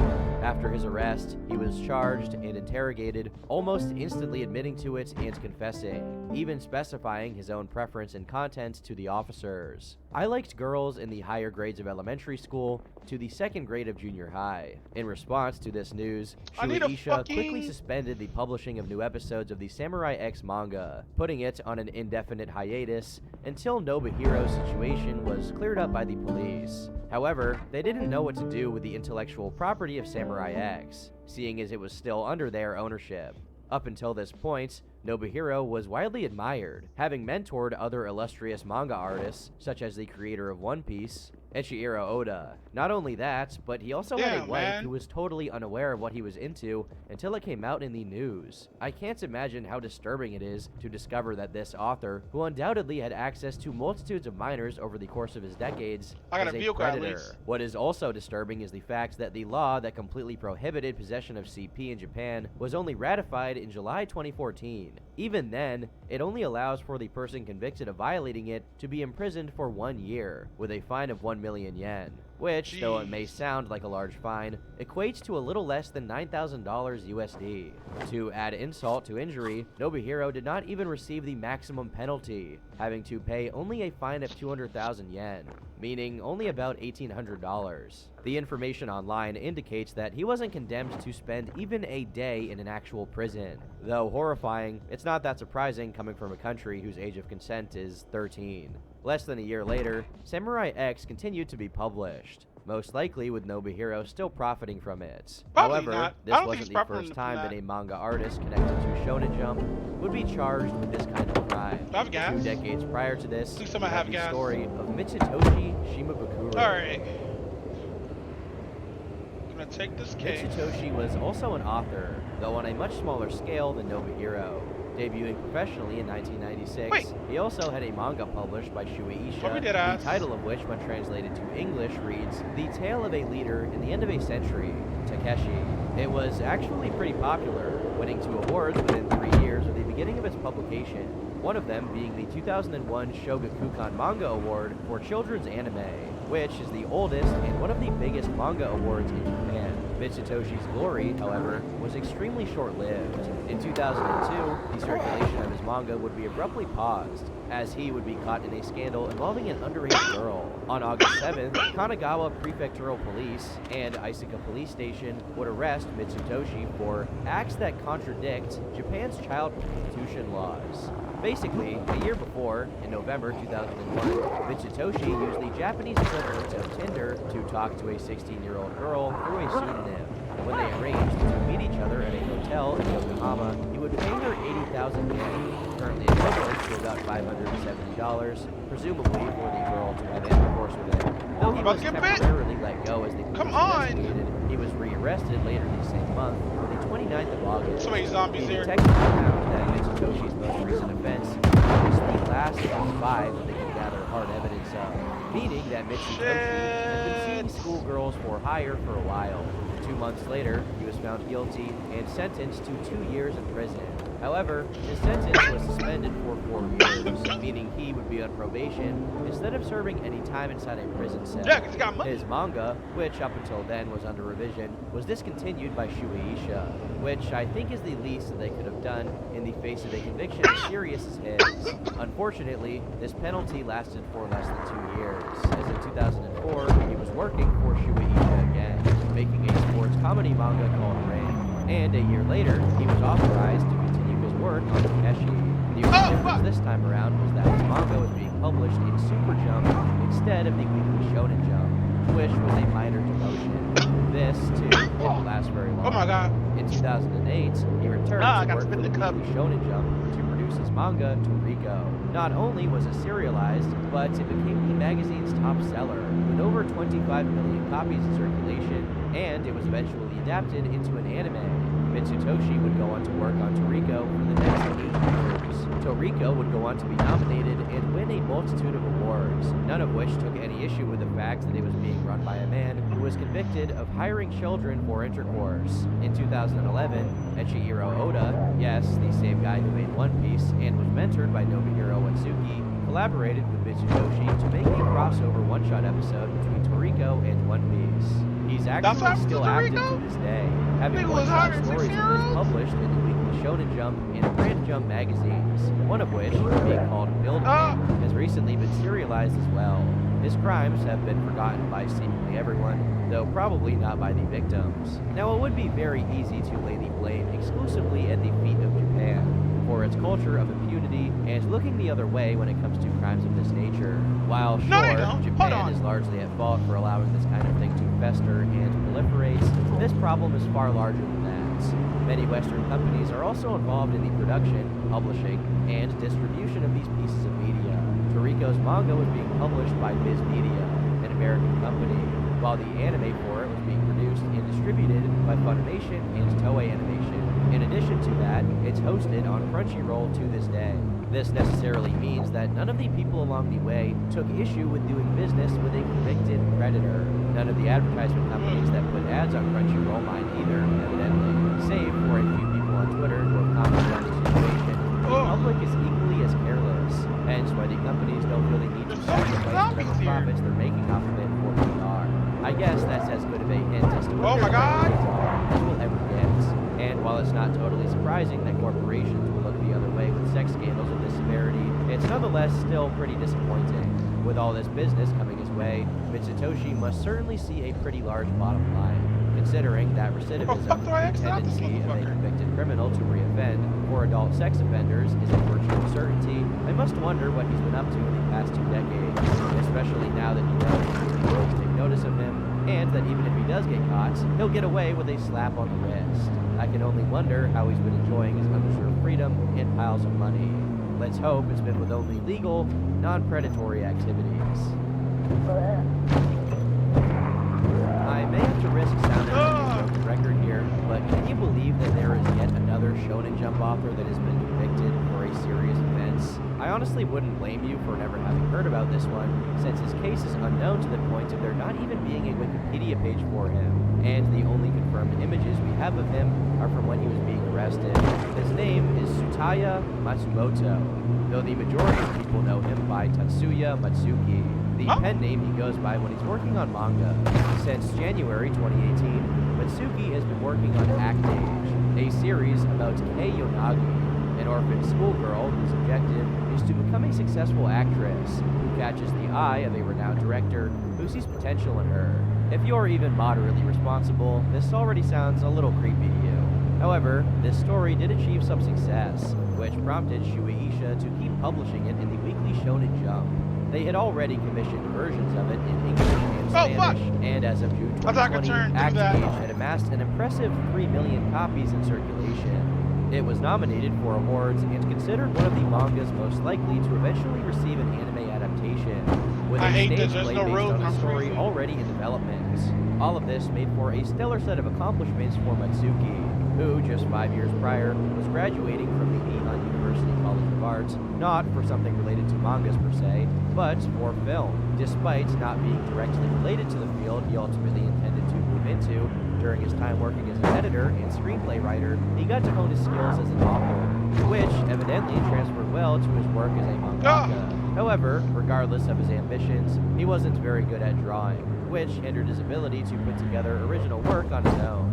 This problem would eventually be solved when Tsutaya would meet Shiro Usazaki, a female illustrator who would later illustrate Act Age. Tsutaya recounts how they met in an interview he gave to Anan News. Originally, before my debut, there was a time when I drew a crappy manga on Twitter. It started when someone retweeted it, and Usazaki reacted, exactly 2 years ago. Also, when I saw Usazaki-san's illustrations on Twitter, I thought, this person is really good at drawing. At that time, I won the manga award Stoken Pro, which is run by Weekly Shonen Jump and targets people who want to write original works. Here, he refers to Stoken Pro, which, for the unaware, is an award event held by Shueisha to promote small, independent mangakas and give them a shot at becoming professionals. Shiro would also weigh in.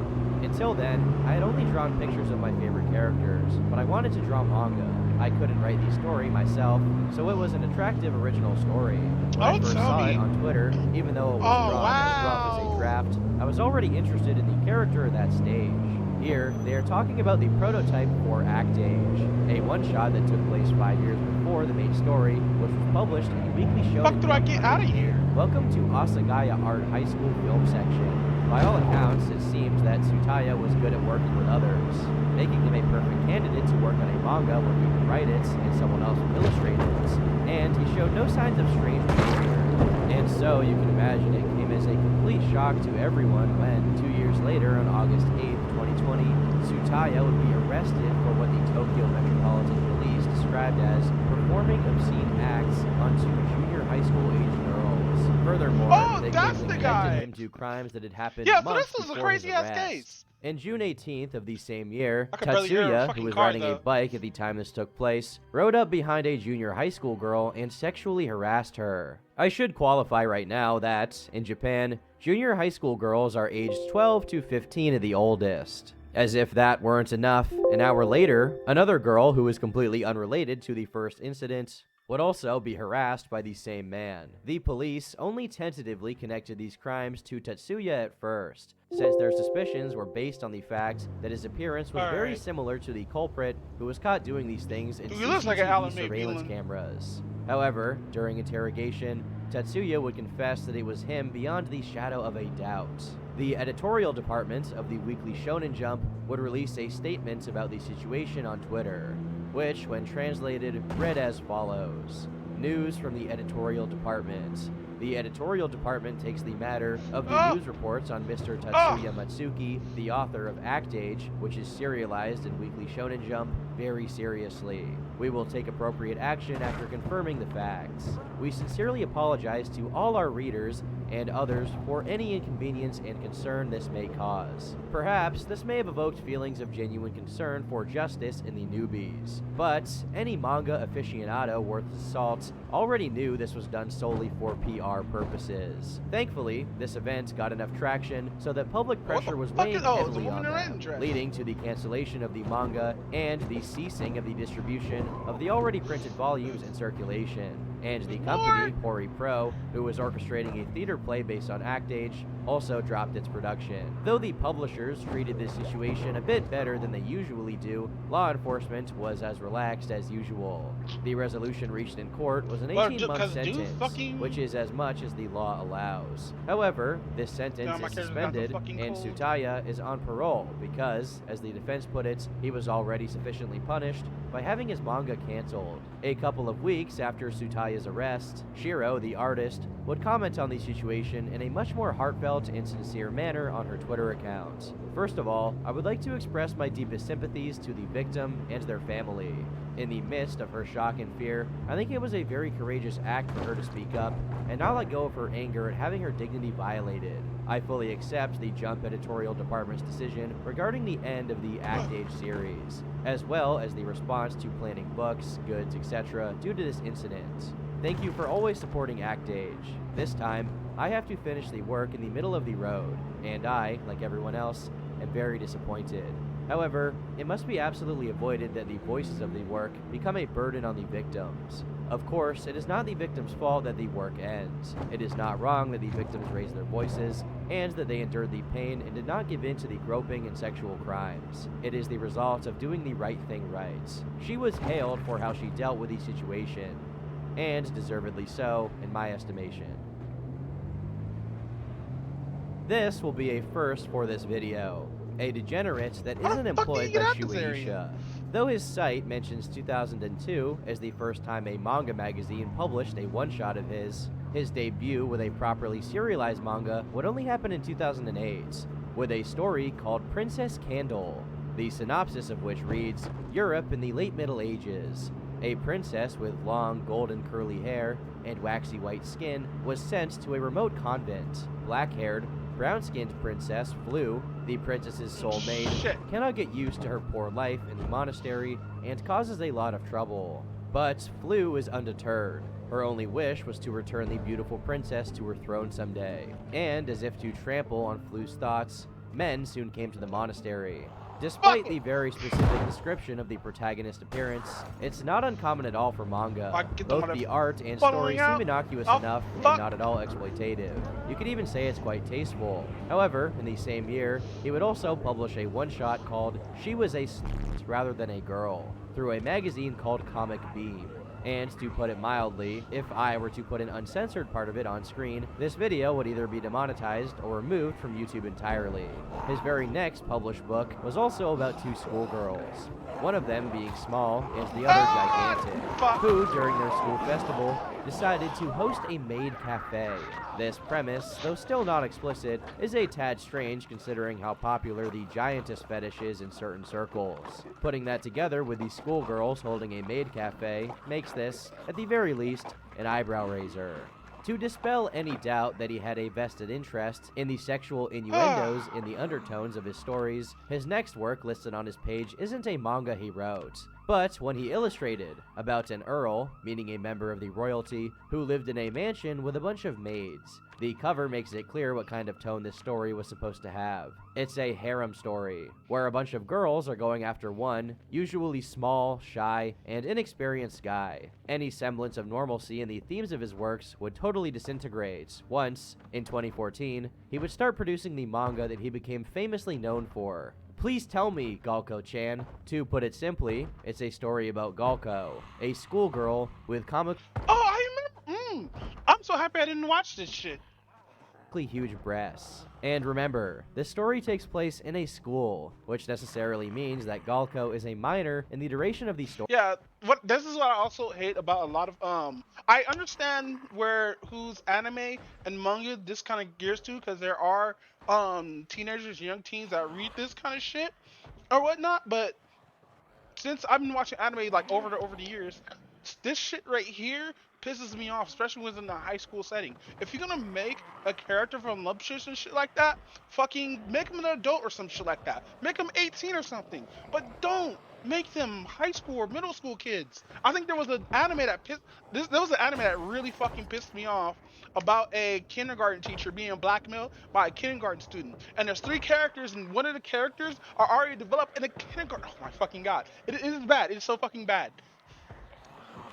But no, fucking, just that's annoying, man. Like, I understand that anime is geared towards these kind of people or whatnot. It's geared towards young teens or older teens or young men and stuff like that. But like, it gets to the point where oversaturation is just fucking just annoying, fam. Let's do boop. We're gonna add a couple more to this. Cause I like this setup. We're gonna add vagabond, keen hearing, and then that's it.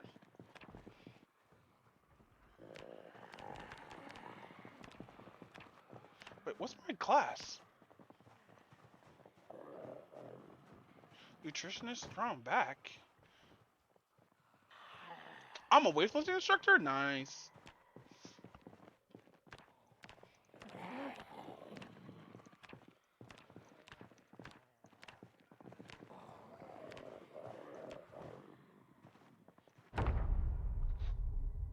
Stories. The website for the manga reflects this already extremely creepy concept, as they list all of the covers, one of which is Galco in a bikini bra, and another of her with transparent socks, showing her feet. Unfortunately, it seems there's no law, or at least cultural shame, against this kind of thing in Japan whatsoever. To make matters worse, no, there is. There is. First, Kenya's website also links to a gallery and a Pixiv, something akin to a mashup between OnlyFans and DeviantArt. If you can fathom something as truly unholy as that, both of which are rife with illustrations of Galco that range from lewd to explicitly pornographic, along with other illustrations. I made a Pixiv account so I could push up my my VHub or Works or my VHub Studio Works, but don't make a Pixiv. It's degenerate city there.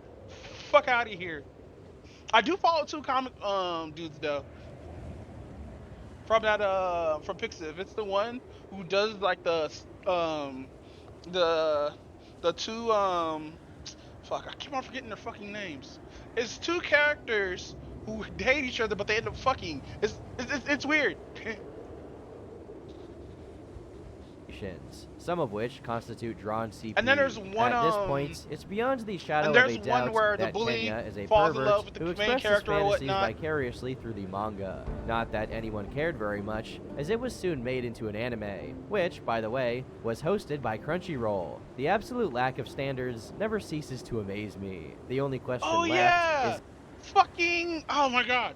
I remember my friend sent me this shit. They were talking about, do eyebrows...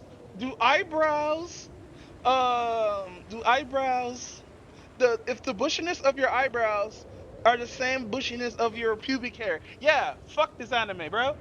If Kenya's fantasies manifested anywhere else besides manga.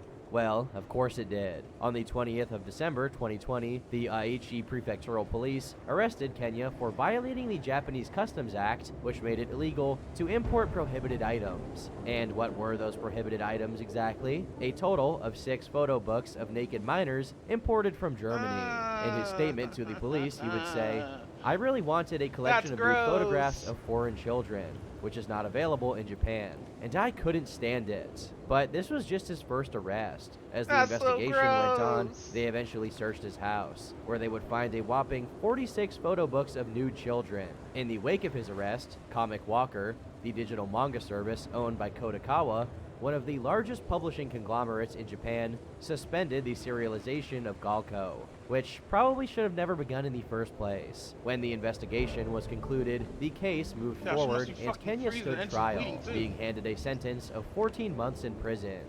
However, as always, this sentence was suspended in favor of 3 years of parole. Long after the resolution of this case, Kenya would post a statement on his Twitter regarding his legal situation. "I purchased and possessed these books between 2020 and 2021 for my own personal interest. I did not purchase them to use them as reference materials for my comic books. I have consistently admitted my guilt since the initial police interrogation and have told the truthful story. I have no intention of filing an appeal. The verdict against me is expected to become final. I am deeply ashamed of my own lack of awareness and shallow behavior. I will strictly admonish myself so that I will not commit the crime again. I am truly sorry. I'm not sure how rehabilitated you can truly get when you're still commercializing drawn images of teenagers with giant tits on your personal website. What's even more insane is that it wasn't legally required of him to stop Fuck doing off that me. as a demonstration that he wouldn't foster those interests anymore. Hopefully, we never see him reoffend, but to say the least, hope wears thin in the face of such glaring negligence. God damn. This one's a little different than the others, seeing as we won't be talking about an author or illustrator, but a soundtrack composer. Hidekazu Tanaka is a 35-year-old anime musician who has been making songs for anime openings and endings, as well as for video game OSTs, since roughly around the 2010s. Perhaps the most famous instance of his work on anime is the opening for Idolmaster Cinderella Girls Star, which has garnered over 2.7 million views on YouTube since its upload 7 years ago. This was particularly impressive since, at the time, he was the youngest composer for the Idolmaster soundtrack. However, this is just one of the many songs he's done over the course of his career. For the majority of his time and activity, he worked under Monica, a record label concentrated on contracting their in-house musicians to score cartoons, dramas, movies, and even video games. It was through their connections that Hidekazu managed to be a part of the team responsible for scoring the Pokemon Journey series. The list of intellectual properties he's worked for in the decade he was working for Monica is too long for me to even attempt to name specific items. He's really made his way around. He also has a YouTube channel where he would often post updates about the newest developments and the tracks he was working on, as well as sporadic streams of himself playing Animal Crossing. Overall, he appeared to be a very friendly personality, with no signs of creepy or otherwise strange behavior. However, he would eventually quit his position at Monica without much explanation, in order to become a freelancer. This move was hailed by many of his fans, who saw this as him being freed up to do less orthodox work. However, whatever prospects of him engaging in innovative endeavors with his work in music would become a lot less likely very soon. The Metropolitan Police Department of Tokyo would arrest Hidekazu for what they'd legally recognized as attempted forced indecency. In their description of the crime Hidekazu was committing, they said he walked up behind a teenage girl in a bicycle parking area near a train station, grabbed her hand against her will, and said obscene things to her, though what exactly he said hasn't been revealed. Fortunately, this incident happened near a neighborhood police station outpost, to where the girl ran and reported it in the same day. When investigating, the police pulled CCTV footage that revealed he was following her before the harassment occurred. He was promptly arrested, and soon after, his name began being pulled from credits on the animes he'd worked on. When questioned by the police about what he had done, he simply stated, "I found a woman at a train station, thought she was my type, and I followed her on the train." Either he's done this for a long time, or he had a psychotic break. Because that explanation sounds way too straightforward for the stalking he's describing to not be something he's totally comfortable with. Because of the very recent nature of this incident, we still don't have the information as far as how it'll turn out in court. But, knowing how things go in Japan, I wouldn't be too confident he'll get any kind of real punishment. Hidekazu never posted anything on any of his social media accounts addressing the situation, and his last tweet is just a series of pictures of a meal he was having, with some of the people in the replies after the fact saying things like, "Last Supper." As previously stated, a lax attitude towards this kind of abhorrent behavior is not exclusive to Japan. In fact, it's a worldwide issue. John Lay is the founder of a 4-day-long convention called Anime Matsuri, which has been held annually since 2007 in Houston, Texas, and is still active to this day. Despite not being a big event when compared to other conventions, it does seem to be held in some kind of esteem as it continues to draw in big guests to this day. It has just about everything you would expect an anime convention to have. Cosplay contests, gaming events, LARPing, maid cafes, workshops where people who aspire to be manga authors or anime producers can be directly taught by artists who work in the field, and the list goes on. However, also following the tradition of many conventions, it was involved in a series of controversies. A good deal of it is actually par for the course when it comes to conventions, such as conflicts when it comes to financial settlements with the artists that are invited, or investors that end up not getting reimbursed. However bad it may be, it's not exactly abnormal for these situations to come up whenever there's a multitude of people all involved in one single big project.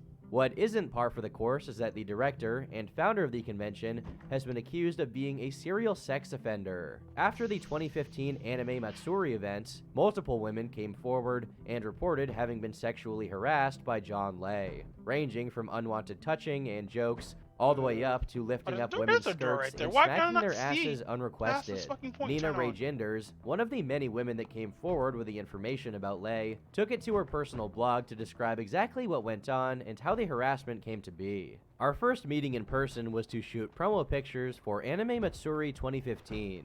He visited Europe and invited me to travel with him and his family to London and have a trip to Disneyland Paris, all expenses paid. I declined the Disneyland trip, even though I would love to go there again. Work was more important, and paid for my own trip to stay in London. The first evening, I had dinner together with John and his friend. There, the sexual jokes and comments started to increase. He also talked a lot about someone from, company and name removed, sucking his dick for favors, and stories like that.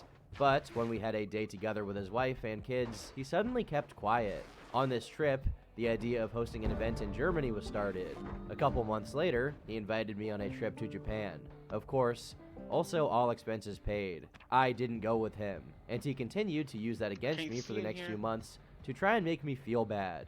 This post was followed by screenshots of their conversations in the Facebook chats, which are as depressing as they are creepy, as John asks for her to send him pictures, supposedly for promotional purposes related to the event, only to then qualify it as naked pics, of course. Additionally, in his invitations for her to go on a free trip with him to Japan, he would also qualify them with, "We are staying in one room with one bed. So, if you're going to give me a speech about sleeping on the ground and being conservative and what happens in Japan won't stay in Japan, save it." Yeah, quite the gentleman. Following her story, another girl, Stephanie Tai, would also explain her falling out with the Anime Matsuri director. Once, he tried to lift up my jabot, an ornamental fabric that goes over the chest, to see what was underneath. I often wear a jabot over a tank top since it gets really hot in Houston. Not wanting to deal with someone trying to peek at my chest, I immediately slapped his hand away. Tai would also follow up her story with pictures of her conversations with John. Stephanie: I await the exciting news then. If you're looking for stand-ins again, I'd be happy to volunteer. John: I have lots of exciting news. Maybe a bit too exciting. You might have orgasms. Stephanie: I don't think I'll get that excited, but okay, lol. John: Oh really? When was the last time you had an orgasm? Stephanie: You don't need to know. John: Yes I do. Please tell.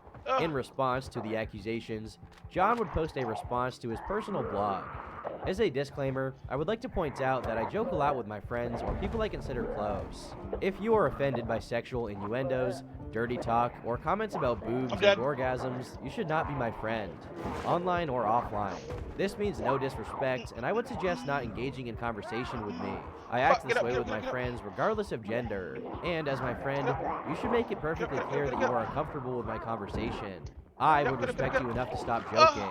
But because his blog was mostly unknown and not really a public platform, he would also release a statement through the Anime Matsuri PR representative, Kelly Kimberly, where he would say, "I am extremely sorry that my attempts at humor have offended some people. When I learned of concerns of some former business associates, I was at first surprised and disappointed that people I considered friends held these beliefs. I became defensive and did not react well. Given a couple of days to reflect, I realized that my sense of humor may not be well received, and I had to take that to heart. I have subsequently completed an online sexual harassment course that I believe will make me more aware and sensitive to how my actions are perceived by others, and I will continue working on this. What class am I? Additionally, I voluntarily submitted my resignation from the post as Kawaii Ambassador on Wednesday, June 24th, after there was a call by some for me to do so. This has been an eye-opening experience for me and my family. I feel terrible about this, and sincerely apologize to those I have offended. I hope my actions have demonstrated my sincerity in wanting to maintain my good name and that of Anime Matsuri. Of course, he only said this after it had seemingly hit him in his pockets, as people were threatening to no longer attend and cease associating their names with Anime Matsuri. At the time, people actually gave the statement some credence, since this was the first time they had heard something like that about Lay, and gave him the benefit of the doubt. As time went on, however, many people would come to the conclusion that he didn't deserve that benefit. Around 2018, during the wake of the hashtag #MeToo movement, when many people were coming forward about the cases of sexual harassment that had happened to them in the past, so too did Tyler Willis, a fashion vlogger that was prominent in the Lolita fashion community. Through the Facebook page, last week Lolita News, she would release 2 separate videos alleging that John Lay hadn't just engaged in inappropriate acts with adult women, but also with minors. John's response was to simply send her a cease and desist letter. The letter, which was signed by his lawyer, concluded with, "I further demand that you make a public apology on social media to my clients Anime Matsuri Convention, Shop in Wonderland, and Kathy Cat immediately. If my demand is not met by January 8th, 2018, I will be forced to file suit against you for trademark infringement, harassment, defamation, and slander." If you're familiar with the Streisand effect at all, then you'll also be aware that silencing interesting or controversial information usually just makes it spread even more. Yeah. This backfired badly on them, as a small movement called Boycott Anime Matsuri began spreading the information about Lay's actions, including his attempt to cover it all up and intimidate Tyler. It also started to divulge more accounts of John harassing women that dated far, far before he was holding conventions. The story goes, "I started going to Planet Zero, John's old arcade, when I was 15 years old, almost every weekend. I quickly became a regular and got to know John and Denise, his wife, even before their first son was born. When Denise wasn't there, John would often joke with me, slap my ass as he walked by, or make inappropriate jokes about my wardrobe. I was at that age where any sexual attention was good, so I never said anything. The campaign gained a lot of traction and support on social media, and consequently, many of the people who were planning to..." So I learned this when I was in middle school. You don't slap anyone's ass. I don't give a fuck who it is. But hey, yo! For work?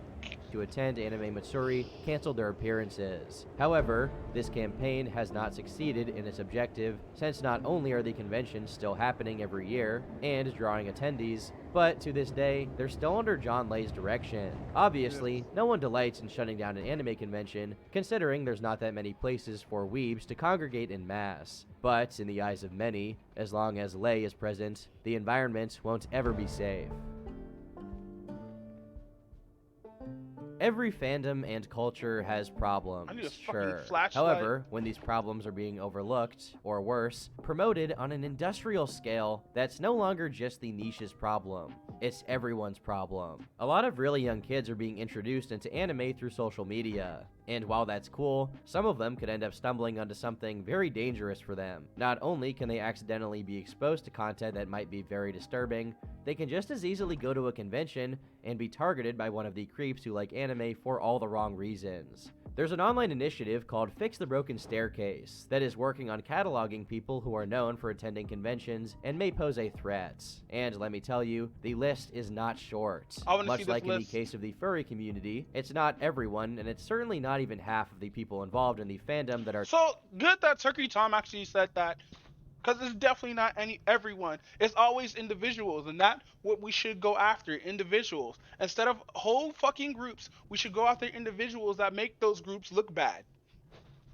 to blame. However, it's still an amount that most should be very uncomfortable with. At this point, it should be obvious that predators will always try to occupy positions that give them a social justification for being around their victims. All of this is to say, be vigilant, because you never know what kind of anime degenerate could be out there. I've been Turkey Tom, thanks for watching, and until next time, leave me alone.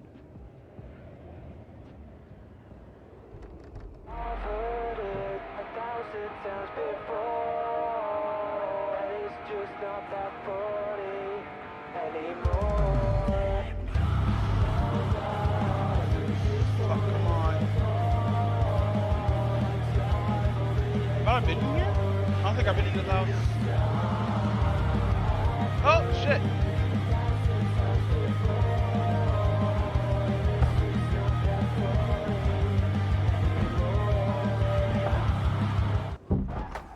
For those inside of art Twitter, they often see it as a refuge for their acquired tastes, a place to come together with like-minded individuals to explore their niche artistic passions. But what happens when you attract the ire of this community? How far can things go? And furthermore, at what point does trolling someone justify life-ruining retaliation? This is the story of Chipple Dipple, his penchant for making everyone angry at him, and the lengths people went to take revenge that went far beyond the scope of what he could have ever imagined. It's a story of overweight furries, comedic video games, death threats, deplatforming, and doxing. Strap in.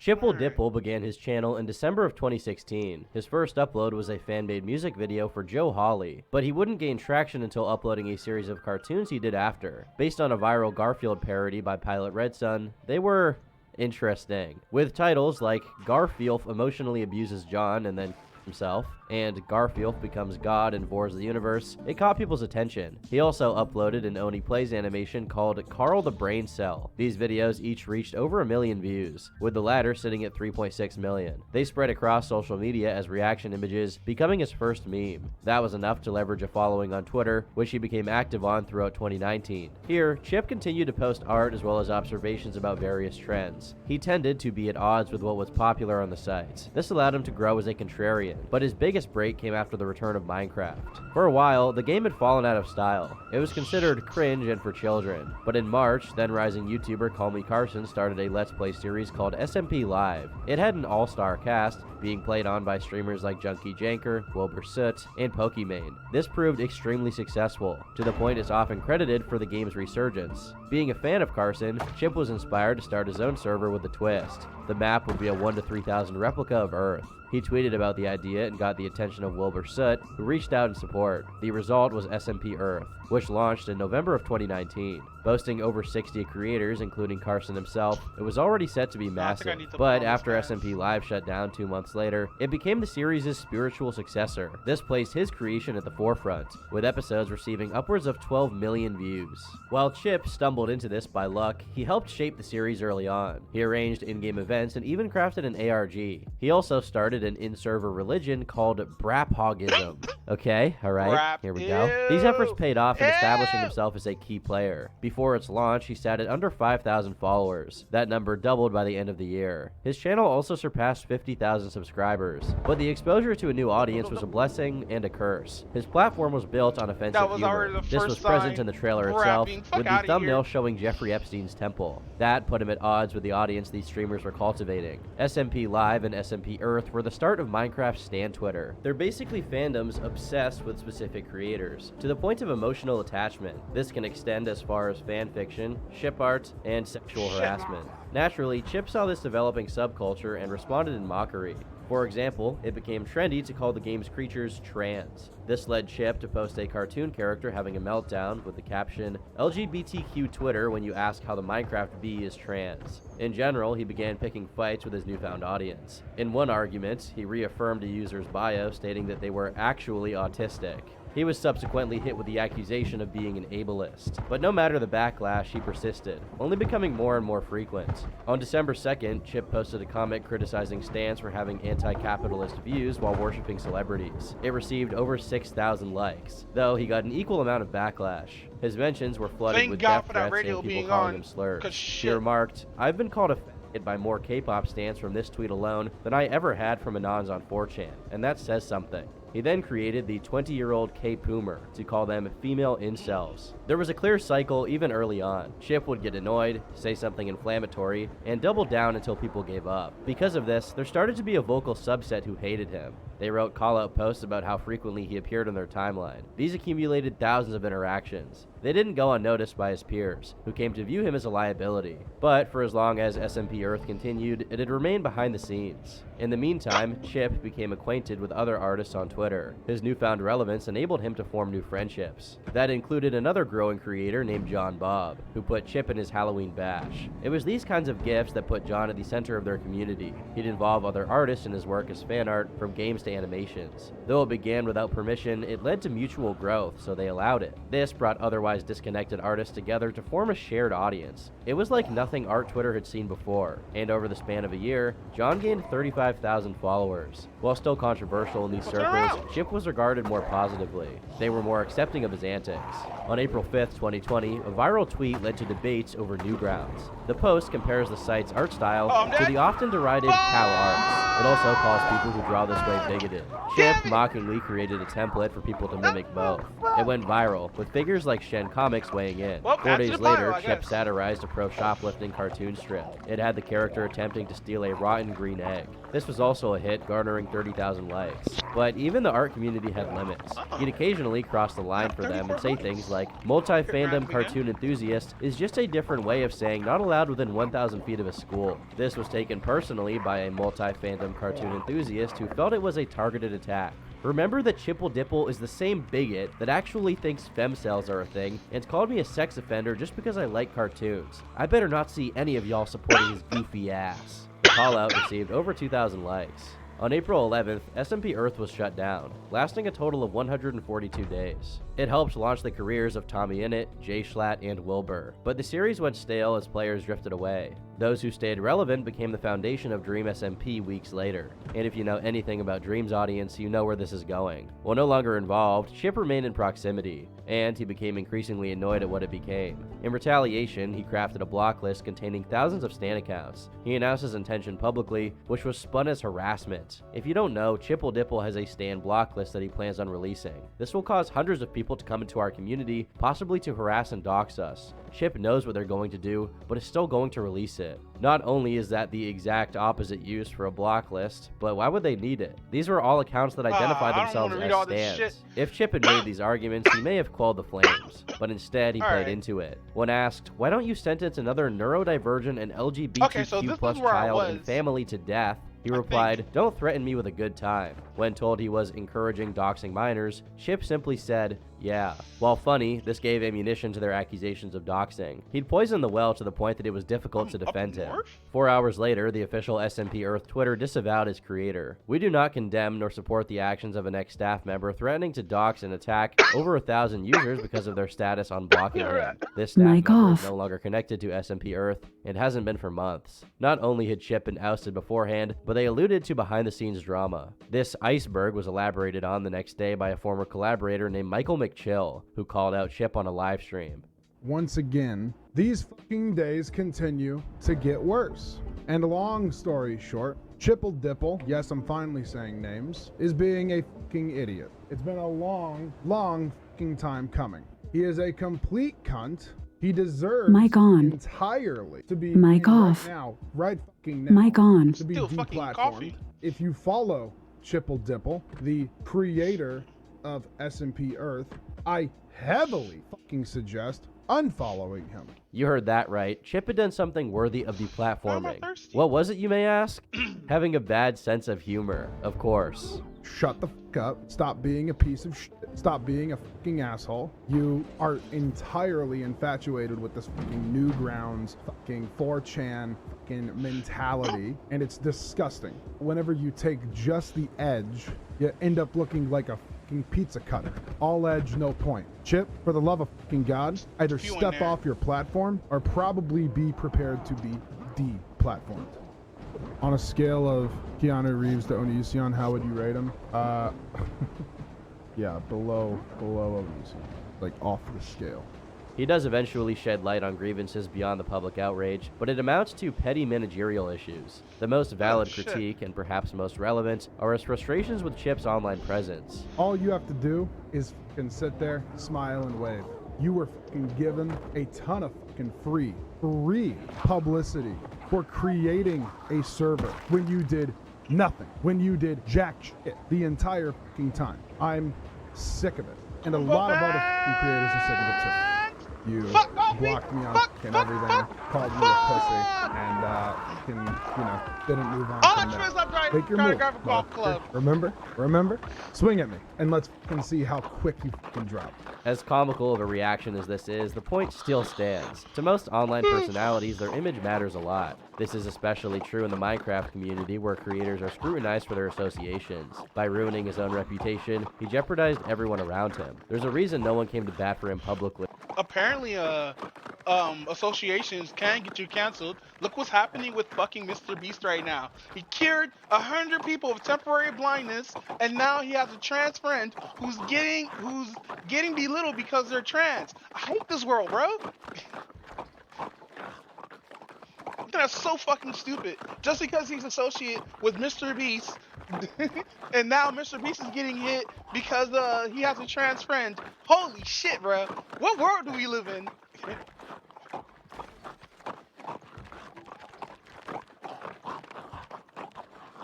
Alright. Let's save that because I like that name. Save.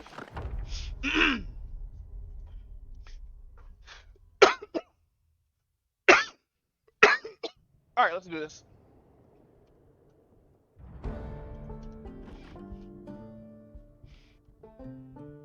Nothing. Wait, what's class am I? I'm a prisoner? What the fuck am I then? Alright, let's wear. What's my debuff? Slow learner, okay. Everything else I have is just a buff.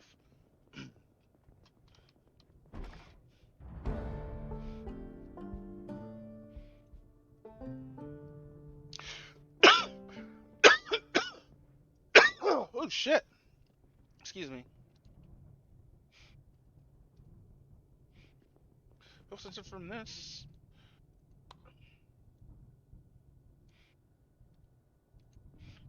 Bet you's on the other side of this. It is.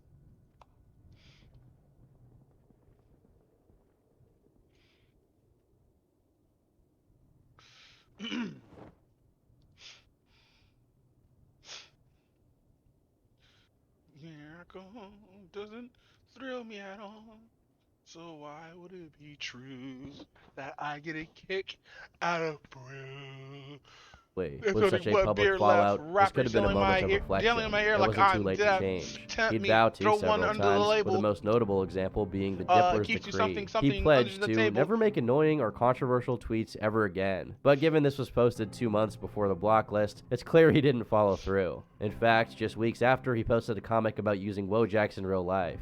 It amassed 20,000 likes. While Chip continued to stir the pot, it's worth noting his growth had plateaued. He reached 24,000 followers in June of 2020 and hovered slightly above and below that for the next 3 years. For as many people he brought in, he offset a near equal amount. Though his follower count stayed the same, the amount who hated him didn't. He became increasingly notorious and more people became alienated. By the end of 2020, he was blocked by approximately 8,500 people. Chip changed his name several times to escape previous connotations. He eventually decided on Fractal County, promising to focus on game development. But even this was infected by his need to shitpost. He became obsessed with fat fetish art he found of the General from Johnny Test. He eventually named him Sergeant Braphog and even bought its copyright from the original artist. Old habits die hard, I guess. Remember John Bob? On August 30th, 2020, John outed himself as a groomer. His words, not mine. He admitted to dating a 15-year-old while 18. He also convinced the victim to draw pornographic art to masturbate to. It happened in early 2019 before he found success online. Because of this, he tried to salvage his reputation by saying he learned his lesson. That was undermined when several other minors came forward. John was using his platform and connections to solicit nudes from fans. Immediately, his empire collapsed. He lost 9,000 followers before deactivating for good. The news came amid a string of oustings, with artists like Tarhead and Get Good Nami also being exposed. It was devastating for the community. The subject became taboo to discuss, with even the mere mention resulting in criticism. Nothing makes that more apparent than Bedhead Bernie's documentary in December. It covered John's rise and fall, as well as the allegations against other artists. Bernie sought closure for a community he felt needed it. Instead, they accused him of monetizing the situation and being disrespectful by not contacting victims. The former just wasn't true. The video was never monetized. Buddy explained the latter a month prior. It feels invasive to go out of my way to pester people, so I'll just leave an open offer here. If you knew John Bob and would like to share your account, feel free to DM. Many who criticized his coverage hadn't watched it in the first place, but one of his critics was exposed for being friends with John a year later. John was planning a comeback that halted after Bernie's video. If this is enough to catch their ire, then you can only imagine how they'd react to jokes. Well, you don't have to. Chip had already begun to burn bridges in that community. His friends mocked John before he was outed, which he epitomized in this nonsensical image. Though most seen were in the community, the sides were completely random. I mean, he put himself on the same side of Epstein. The humor came from people trying to decipher its meaning. Similarly, he devised a scheme to craft the most controversial inflammatory tweet in art Twitter history. The result was a comparison between Twitter and Newgrounds artists. Twitter is called definitely a groomer, while Newgrounds is racist. In the documentary's Fallout, Chip defended his right to exist. He felt there was no reason John Bob should be off limits. This culminated on August 30th, 2021, exactly a year after he was outed. That day, Chip uploaded an edit he made of the racist artist. It was an ironic fan cam set to MGMT's Little Dark Age, but that didn't bode well for those that hated any reminder. Immediately, any bridge he had in the community was immolated, as former friends and associates disavowed. The video was framed as a groomer fan cam to imply he was in support of pedophilia. I don't know how you can think that when this image is in it, but yeah. It's obviously at the expense of the predator, not in favor of them. There are hundreds, no, thousands of memes like this for people like EDP, but they'd prefer it if people never acknowledged the situation at all. With such a level of backlash, you'd expect it to have ended there. Most would have apologized even if they didn't mean it. But Chip doubled down, posting it again on the same day a year later. This cemented his character in the eyes of former friends and fans. They fought even harder for him to take it down. But something worse happened that proved more harmful. On September 3rd, one of John's victims revealed someone was spreading a video of them masturbating. They sent it to all of their mutuals stating, "Don't f with Fractal County." The victim began publicly threatening Chip with legal action and demanded a statement. This was misinterpreted as claiming Chip was doing so himself. He was flooded with accusations of sending pornography to children. It became such a problem, the victim issued a clarification that it wasn't him. But here's where it gets confusing. The individual sent the victim another DM, "I don't like Chip and I didn't come from him. You posted the video yourself." They were a troll inflaming both sides. It's one thing to take responsibility for the acts of fans, but this wasn't even a fan. Despite knowing this, the screenshot was never shared publicly. Instead, the victim would go on to directly accuse him of being responsible. I'm pretty positive it was him who revenged me, considering the fact he's openly admitting to sending people disturbing imagery on an alt in order to get them to shut the fuck up about something he's doing. Revenge porn has a specific legal implication. It implies he either took advantage of them or hacked their account. Both of these are claims of illegality with no actual basis. Yet mere suspicion was enough for the label of revenge pornographer. It's worth emphasizing how disproportionate of a response this was. Chip made fun of a predator in a way they didn't like. In response, he was smeared as a pedophile and sex criminal. It's one thing to find the guy annoying, but that's not justification to fabricate allegations and share them as fact. This is a common attitude on Twitter. You can't just dislike someone. There has to be a grander moral justification. The video can't just be distasteful, it has to be in favor of grooming. In late 2020, nearly 10,000 people had him blocked. That's when the service tracking the statistics shut down. By 2023, his For You page was barely functional due to the sheer amount of blocks. Needless to say, there were few people in his corner. He'd made enemies with Stan Twitter, content creators, and now artists. This set the stage for the controversy that ultimately destroyed his career and, potentially, his life. Damn. There's an important character flaw that I haven't mentioned yet. Beyond the rage bait, incessant arguing, and doubling down, there's something that many probably don't understand. He has an obsession with potty humor to an almost unhealthy degree, and I mean this with no exaggeration that it led to his downfall. On February 3rd, 2023, a thread was created with a single line of text. For whatever reason, Fractal County decided to show me his shit. The chat log showed Chip sending a photo of excrement in his hand with the caption, "I made this." Then he's sure to clarify, "It's my poop."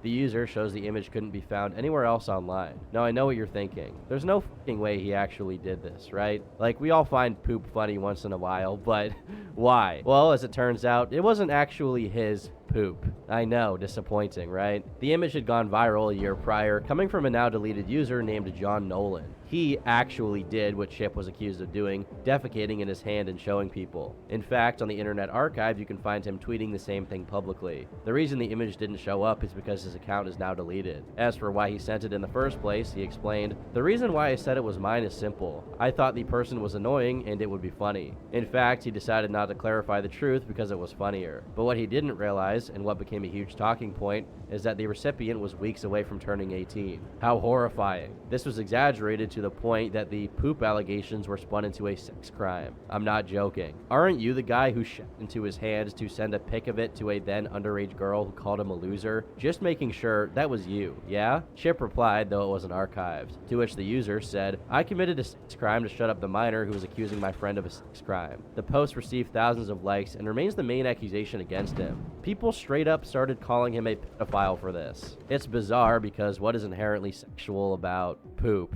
You can think it's weird, but the emphasis on someone being a minor is strange. Is seeing traumatizing to a 17-year-old? It got to the point that it was even picked up by commentary channels. The most egregious was probably Boblax's coverage. The two had argued in the past due to his handling of a previous controversy. He referred to Boblax as a human parasite. Naturally, Boblax took a victory dance. But I don't know why he, of all people, would call me a human parasite, considering he goes out of his way to send poo to children on Discord, and the poo pics he sent are actually of him. He literally took a grabbed it with his bare hands, took a picture of it, and posted it to someone on Discord. But in fairness, Boblax is not the worst offender. He was just one of many reiterating this claim because they personally disliked Chip. If getting called a revenge photographer, groomer supporter, and now predator wasn't bad enough, it gets worse. Hours later, Chip posted an image using the meme format. An argument between these six would be priceless. It had completely random people, including animator Psychic Pebbles and Randy Marsh from South Park. This image caught the attention of Pipka, one of the people whose avatar was featured. In response, she quote tweeted him saying, "Can you not use me for clout? I don't want anything to do with you. Thanks." The result was people flooding his mentions and quote tweets. The most notable of these was from Real YouTube Kids, who made a chart of the Chip cycle. Does something to piss someone off, the person they were trying to piss off gets pissed off, acts like a moron and pretend they're overreacting while doubling down at the same time, followers do some shit that crosses the line, act like you had nothing to do with it, and absolve yourself of all responsibility. The tweet received over 18,000 likes and 1 million views. People began throwing every accusation I've gone through before. Not just the recent ones, but claims like he was doxing minors. It brought together every single person who he'd pissed off in the past 4 years. But the most vocal were Pipka's fans. People began accusing him of specifically targeting her for her identity. She followed it up by saying, "What a shitty way to start the morning, dude. I'm almost 20 and I'm still getting harassed for no reason. Next time it happens, I might straight up just call federal." I can't reiterate this enough. The photo was entirely meaningless. The response of people trying to decipher what it meant to no avail was intentional. It was no different than the other posts he'd made for years, but the difference is that this time it was directed at Pipka. Pipka, also known as NES Cartridges, is a Twitter artist with almost 30,000 followers. While pretty harmless, she'd gotten flack over the years for her character, a fat imp. Many people found this really funny, to the point they began making edits of her farting. The animations were called Pipka Gassy, and had her alongside Nikocado Avocado, and a green Mr. Incredible. Okay. It was mostly dumb trolling, motivated by their belief that her persona was fat fetish fuel. This is epitomized by the specific 3D render they fixated on. Even the actual modeler wrote on their portfolio, "This particular character was quite a daunting challenge to make into a model, simply because fat imp, dude, and absolve. Can you not use me for clout?" To children on Discord, and the poo pic took a picture of it and posted it to someone on Discord. But it personally disliked Chip. If getting called a revenge photographer, groomer supporter, and now predator wasn't bad enough, it gets worse. Hours later, Chip posted an image using the meme format. An argument between these six would be priceless. It had completely random people, including animator Psychic Pebbles and Randy Marsh from South Park. This image caught the attention of Pipka, one of the people whose avatar was featured. In response, she quote tweeted him saying, "Can you not use me for clout? I don't want anything to do with you. Thanks." The result was people flooding his mentions and quote tweets. The most notable of these was from Real YouTube Kids, who made a chart of the Chip cycle. Does something to piss someone off, the person they were trying to piss off gets pissed off, acts like a moron and pretend they're overreacting while doubling down at the same time, followers do some shit that crosses the line, act like you had nothing to do with it, absolve yourself of all responsibility. The tweet received over 18,000 likes and 1 million views. People began throwing every accusation I've gone through before. Not just the recent ones, but claims like he was doxing minors. It brought together every single person who he'd pissed off in the past 4 years. But the most vocal were Pipka's fans. People began accusing him of specifically targeting her for her identity. She followed it up by saying, "What a shitty way to start the morning, dude. I'm almost 20 and I'm still getting harassed for no reason. Next time it happens, I might straight up just call federal." I can't reiterate this enough. The photo was entirely meaningless. The response of people trying to decipher what it meant to no avail was intentional. It was no different than the other posts he'd made for years, but the difference is that this time it was directed at Pipka. Pipka, also known as NES Disc Cartridges is a Twitter artist with almost 30,000 followers. While pretty harmless, she'd gotten flack over the years for her character, a fat imp. Many people found this What's wrong with the fat imp? It's really funny, to the point they began making edits of her farting. The animations were called Pipka Gassy, and had her alongside Nikocado Avocado, and a green Mr. Incredible. Okay. It was mostly dumb trolling, motivated by their belief that her persona was fat fetish fuel. This is epitomized by the specific 3D render they She has a Super Street Fighter Turbo Edition 2, Super Turbo 2 t-shirt. Why? fixated on. Even the actual modeler wrote on their portfolio, this particular character was quite a daunting, a mockery of both the alleged fetish, as well as her recent game dev efforts. Chip posted a preview of this on Twitter, incensing the flames. Pipka called it an obese caricature and targeted harassment. She'd go on to threaten suicide, announcing in her public Discord that she was one gun store away from putting a Glock in her mouth. Because of this, she was going to leave Twitter. 3 hours later, she returned. At this point, Chip was pretty out of pocket. He didn't have any reason to go 3 hours later, let's go. after her other than finding fat cartoons funny. If Pipka laughed it off or ignored him, as she seemed to imply she would, things would have de-escalated. But for some reason, she just couldn't do it.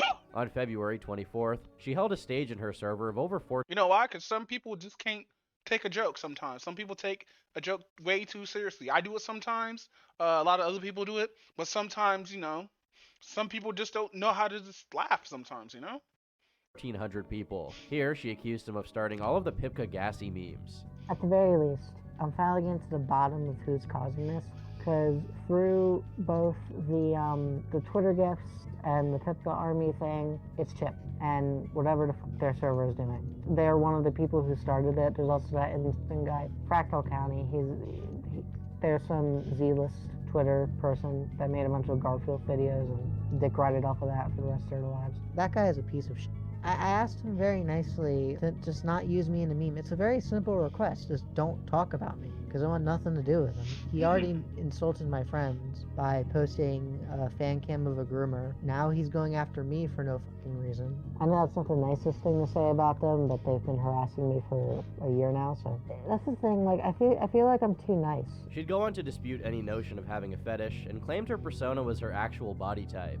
I wish things could have been different. Partly, I wish I never made my Sona my actual body type at all. I wish I made her skinny. Because I feel like if I made her skinny, I would have none of these problems. People on Twitter are so unabashedly fat-phobic that it's embarrassing. Yeah, people on Twitter are just everything phobic, yeah. The exception is like, a fetish. No, she's 100% right. There's a lot of people who just don't. There's a lot of people on Twitter who, like, if you post something, like, controversial, like, some will like it, some will, like, yeah, hate it. It's like the whole waffles versus pancakes example.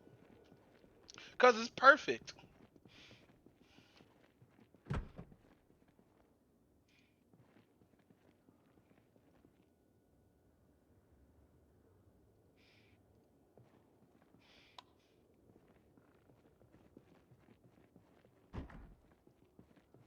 Damn, man, I wish I could fucking. Can you even play on this?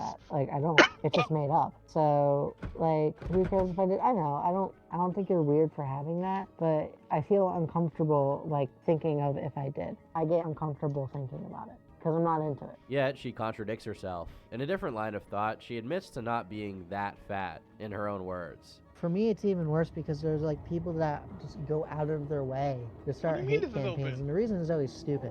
Like, oh, you're fat. Like, literally, that's usually just a reason. So I'm fat. I'm not even that fat. I'm like 190 pounds. I'm chubby, so, like, you know, whatever. But more importantly, she references an archive of NSFW artwork that she suspected Chip posted a link to. Some of it is so bizarre or absurdist that it might be slightly convincing. And they also post not safe for work art I've made in my safe for work spaces. Like, I saw that entire folder. They saved almost everything.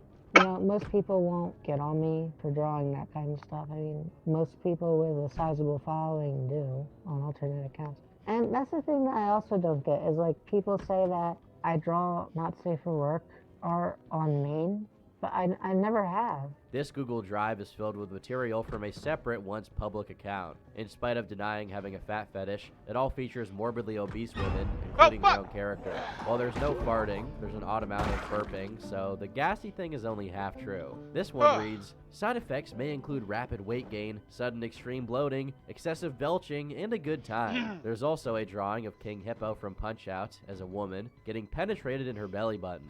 Naturally, this removed any doubt from Chip's mind that it wasn't a fetish character. He continued to develop the game, titling it Pipka's Gassy Adventure. He posted previews in the weeks that followed, including a Nikocado Avocado boss fight and a cutscene with Sergeant Braphog. Now just what in the Sam fart are you supposed to be, maggot? Pathetic, just pathetic. You will never, ever be a gassy warrior like me, the one and only Sergeant Braphog. While her previous trolls may have had malicious intentions, Chips was simple. He just wanted to laugh at her character, but people continued to reiterate that he was making fun of her actual weight and being fat-phobic. This only led him to become more motivated out of spite. I think the view of most rational observers is that this whole conflict was pointless and stupid, but there were third parties making everything worse for both sides. Pipka and those associated with her were sent images of infant gore by someone named Octo. Yeah, what the fuck? They were seemingly a fan of Chip and asked if she liked Sergeant Braphog. Meanwhile, someone contacted Chip's mother in an attempt to have him kicked out of the house. They'd obtained his full name, address, and now family members. This culminated on March 27th when Chip launched the website Pipka.party. It contained nothing more than the text, "It's just getting started." Well, that's not entirely true. It also plays a burp sound effect. Immediately, Pipka posted about it on Twitter. I'm not going to say too much about this just because it isn't really worth my time or attention at this point, but I ask you to report the tweet. Obviously, this is not something I'm affiliated with, and I discourage giving it any more attention than I am right now. I'm busy making a real video game with a lot of talented people, so these personal attacks on my character are disheartening and way too far, but I can live my life without stressing about them for too long. But, like before, it didn't end there, as the exact same cycle repeated. People started claiming his site had an IP logger despite the source code being fully public.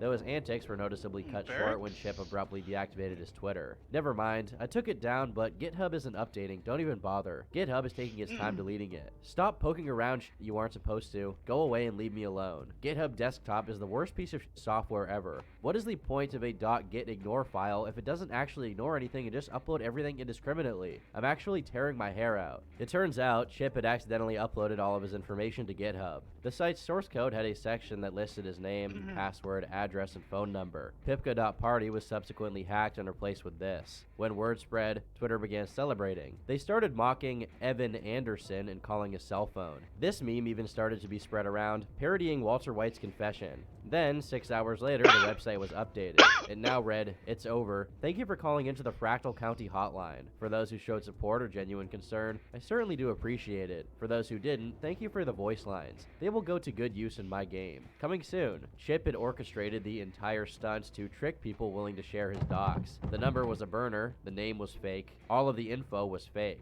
While ultimately no harm, no foul, it's honestly kind of disgusting that they did this to fight against targeted harassment. Because we all know that the best way to deter someone from making fun of you is to, dox them, right? And what was that targeted harassment that Chip engaged in the first place? Oh, he made fun of Pipka's character. For this, people said he deserves to be doxxed. Rather than disavow, one of Pipka's friends went back to the NSFW archive. Chip, can you stop projecting your fetishes publicly and go back to jerking off to the Pipka NSFW archive you made? They then post a screenshot indicating that Chip had indeed uploaded it himself.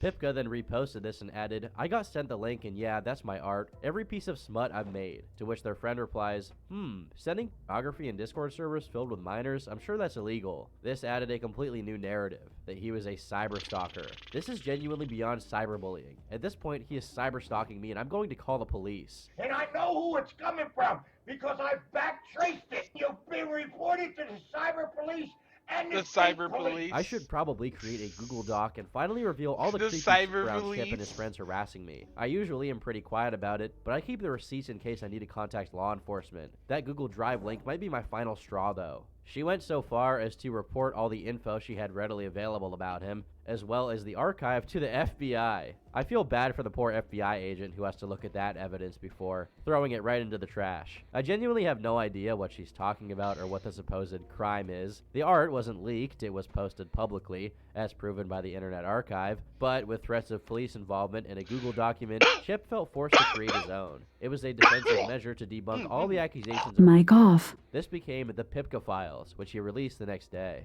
Framed as a confidential memo from the Secretary of the Posterior, he felt the need to address the flurry of serious accusations and misinformation. The first and most pressing claim is that he collected her fat fetish and put it on a Google Drive. He disproved this by finding its actual creator. The account was actually called Video Backup Account, with an avatar of Matthew Littlemore. This was linked to an identical YouTube channel, which had several unlisted videos. There, they identified themselves as Insane. He concludes, "Unless you think I've somehow traveled back in time to upload 2 videos on a burner account only to then out myself now, it's obviously not me." Chip also addresses the criminal accusations, which I covered the evidence for before. That meant finally releasing the screenshot proving they weren't a fan. Then he discusses the previously mentioned Octo. Disgusted by their actions, Chip reached out for Mic the on. tag and managed to get in contact Mic with him. off. That led to the following conversation. Oh my god. Hi. Yo, what the f are you doing? Are you sending gore to people? Do you know of me at all, or are you just doing this for shits and giggles? I became aware of you. I wasn't aware of you when I was sending gore to people initially. I just dislike that side of Twitter, but it's funny to see their reactions. Anyone who says I'm affiliated with you is lying. That's now 3 separate individuals framing Chip. He'd surmise they have no stakes and view me as a target, just as much as they do Pipka. That leaves us with his final point, that his actions don't constitute harassment. Chip defended his game as light riffing and playful banter. He pointed out the differences in his jokes, and how he felt previous trolls went too far. To put it bluntly, I think Pipka's character just looks really funny, and I like drawing it. And a natural side effect of that is that it may or may not totally align with Pipka's ideal vision of what fan art should conform to. The fact of the matter is that fat fetish-ass cartoon characters are funny. If you've ever gone on DeviantArt and had a chuckle at the strange and bizarre stuff you've found, you're guilty of this as well. Finding humor in art like that is relatively common, and I'd be hard-pressed to find a lot of scenarios where that could be considered harassment. Then he addressed the idea that it was body shaming. Chip admitted he had no idea what she really looked like, but was confident that it differed from a 400-pound imp.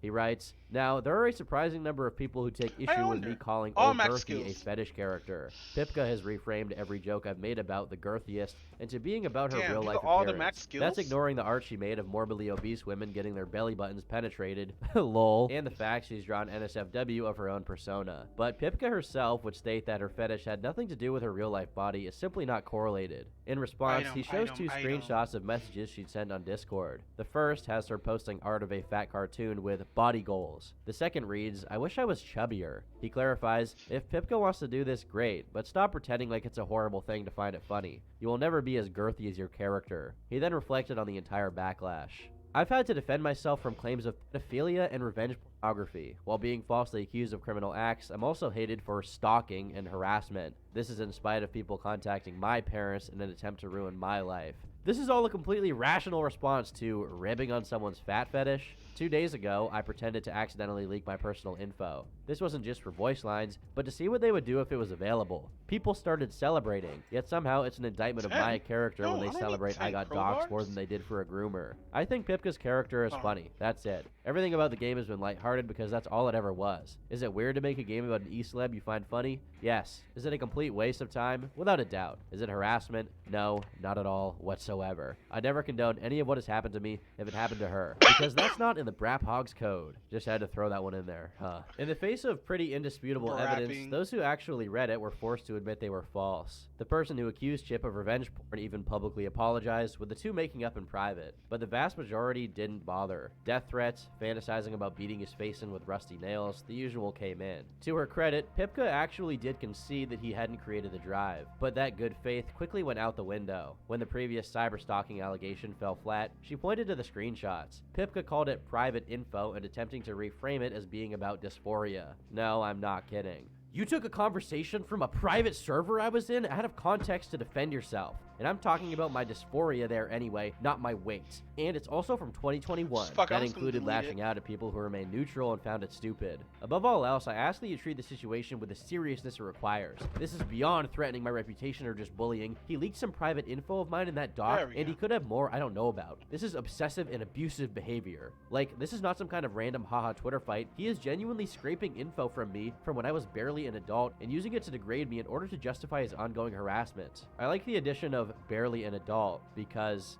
she was an adult. But she was almost a minor, so that makes it worse, right? He was also not scraping info. According to Chip, just like the Google Drive link, it was sent to him by someone else who disliked Pipka. And because I know people who hate me and hate this video will bring up this criticism. By the way, guys, if you ever see a collection of old screenshots from me, that was actually private info from when I was a minor, so that means nothing. Chip mocked this by creating a GoFundMe to order McDonald's. Little did he know it would be his last happy meal. Things seemed to peter out as the Pipka files were seen by hundreds of thousands of people. The public was still against Chip, but there was at least a resource to debunk criminal claims. But if you could believe it, things hadn't yet reached the boiling point. The next day, Pipka's account was suspended after being false flagged. She began tweeting from a new account called DSI Camera, calling it the worst day in her life.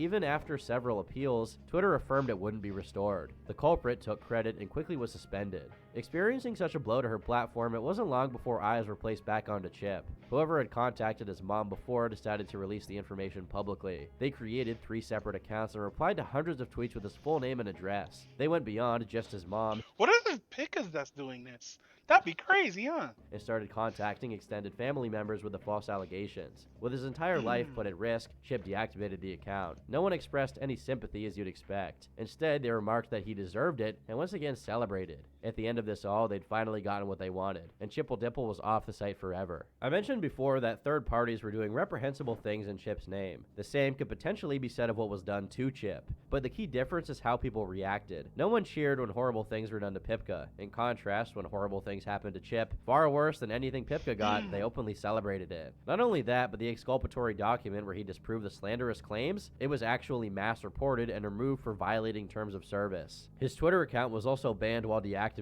Ironically enough, his docs is still up. In light of this, Pipka took to her new account to affirm this was necessary. In that whole manifesto, that was the biggest breach of personal information, and it was taken out of context. I didn't want to get chubbier for sexual reasons at all. I wanted to because I had body dysphoria, and I was unhappy with my body. Genuinely, I do not feel right being skinny at all. I look wrong, and I look ugly and stupid. I like being chubby because it's just how I perceive myself, and it looks better overall. She's claiming this was taken out of context, and that Chip was using it to basically fuel transphobia. So let's actually look at what was being said. Here's the full screenshot. God, I'm so sweaty right now. My crack is literally soaking. I wish I was chubbier, but I get really sweaty and stinky easily. Okay, so that didn't really disprove anything. Well, what server were these from? It's the Cum Shack, with the channels Really Horny General, Your NSFW Art, Boobs, Butts, and Belly. But the real context that can be gleaned from these comes from the last two.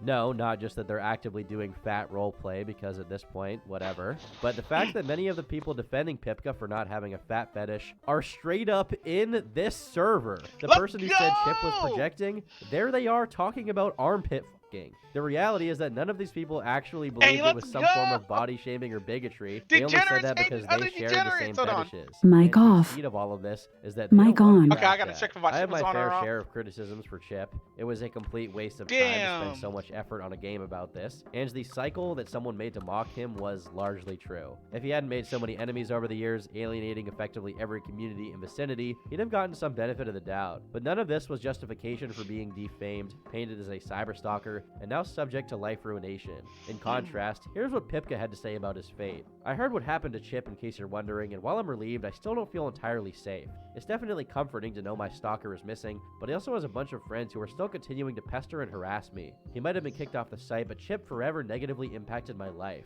I never wanted to have my legacy be that girl that's into fat chicks, but I've been mislabeled as that as a result of this behavior. Yeah, mislabeled. In many ways, Triple Dipple makes himself hard to like. You're rare to get a sincere moment out of him. But by that same token, not liking someone for being annoying or cringy or just having a bad sense of humor isn't justification to try to ruin their life. Making a comedic game to laugh at someone's totally not public interest isn't targeted harassment. It's mockery. Something everyone does to someone else at some point in their life.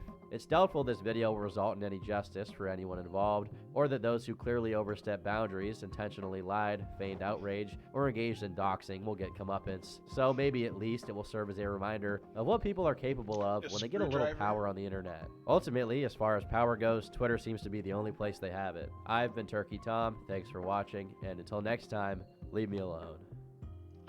Ah, good fucking video, Turkey Tom.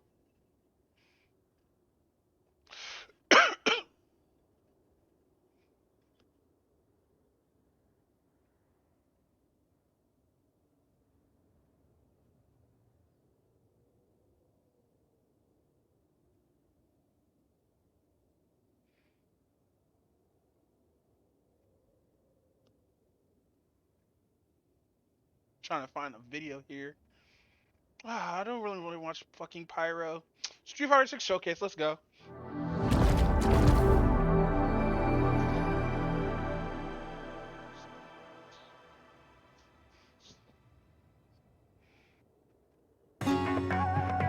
Nishal, a developing nation of little significance, tucked away in a remote corner of Asia. It's rather fascinating. Capcom presents.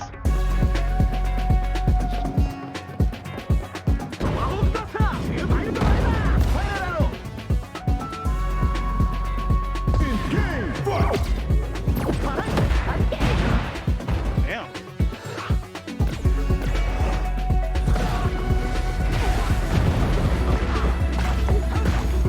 What can I get for you?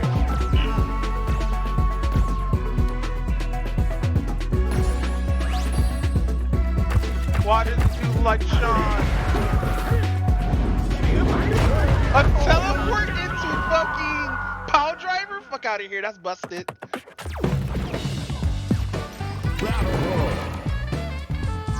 Get in there! In game, round one. Oh, what? Fight!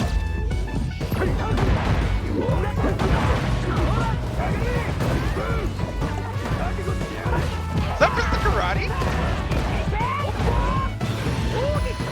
What is it?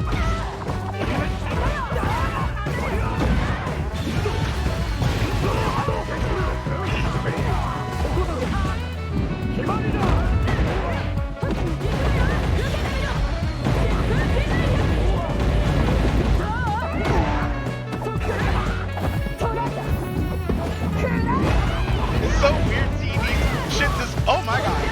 Oh my god, are you serious?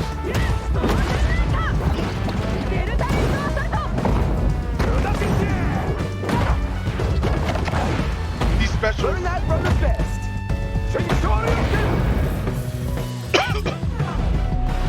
Street Fighter 6. I'll just make a Shoto clone. What's up, everyone? It's your boy Weezy. Welcome to the Street Fighter 6 Showcase. Hold on. And how about that new trailer? Hold on. We're gonna have to switch. Whatchamacallit? Window 1 will now become Street Fighter Show. Wait, no. Will now become Project Zomboid. Window 2 will now become Street Fighter Showcase. No, wait. Where's picture? Ah, god damn it! I hate when it does this stupid shit.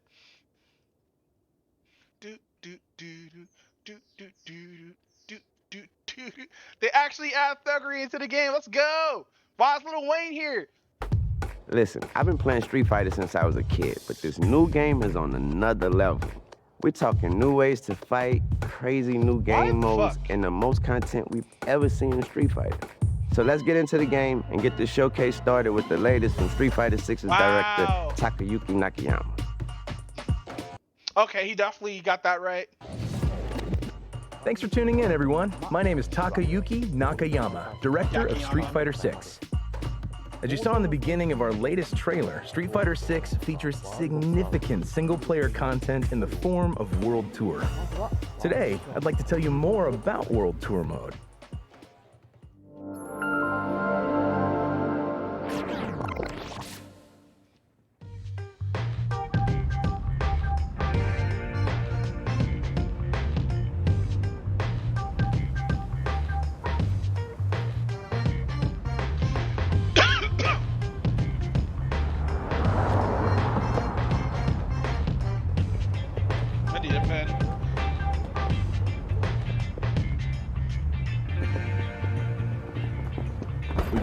story in Metro City.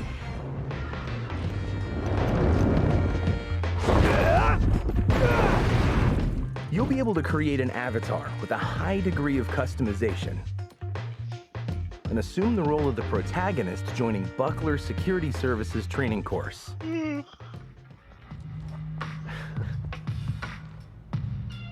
There, you'll meet your coach, Luke, go through basic training, and set off on your adventure. Gotta say, you're photogenic. Why does it look like Sean? This. I hate this.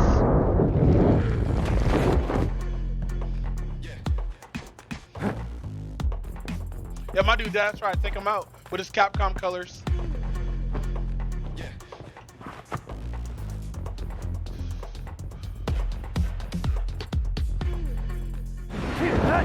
It's during this basic training course that you'll meet Bosch, your rival and classmate.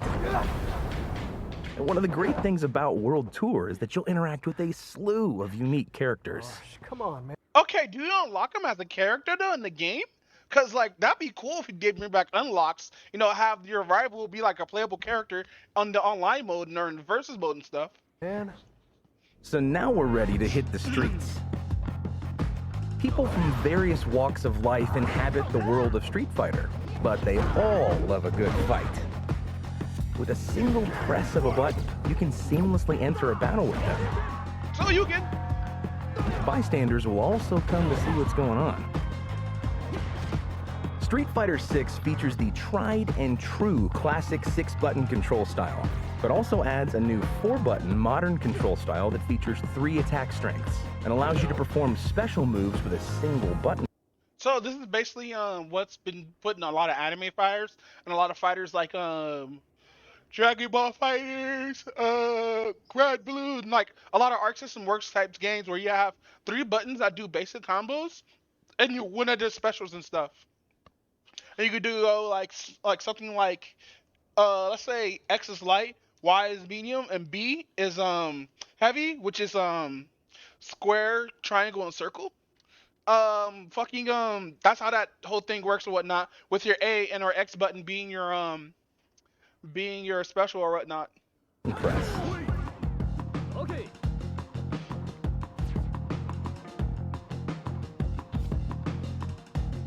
You can perform special moves by pressing a direction and the special move button, which will let you enjoy the tactical side of fighting games. There's also an assist button for performing combos, so use all this as much as you want.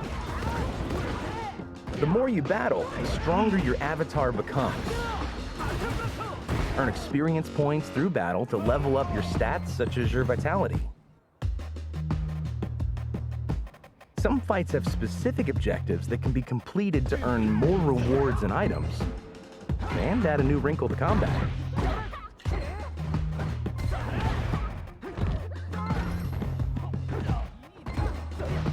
You know what's gonna happen? You can purchase wearable gear at clothing shops.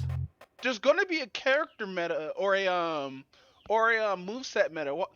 Like I bet you there's gonna be a moveset meta for this.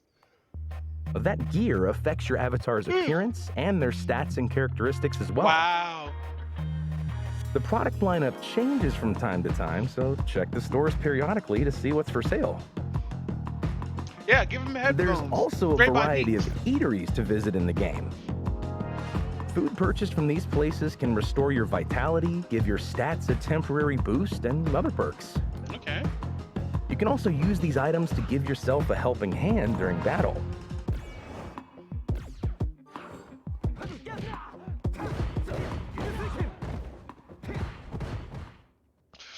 This way.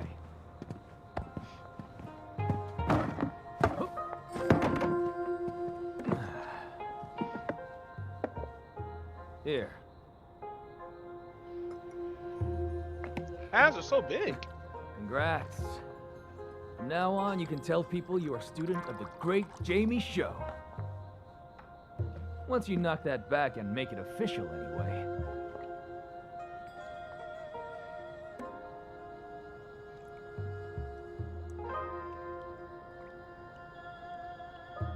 Just relax. It's not booze.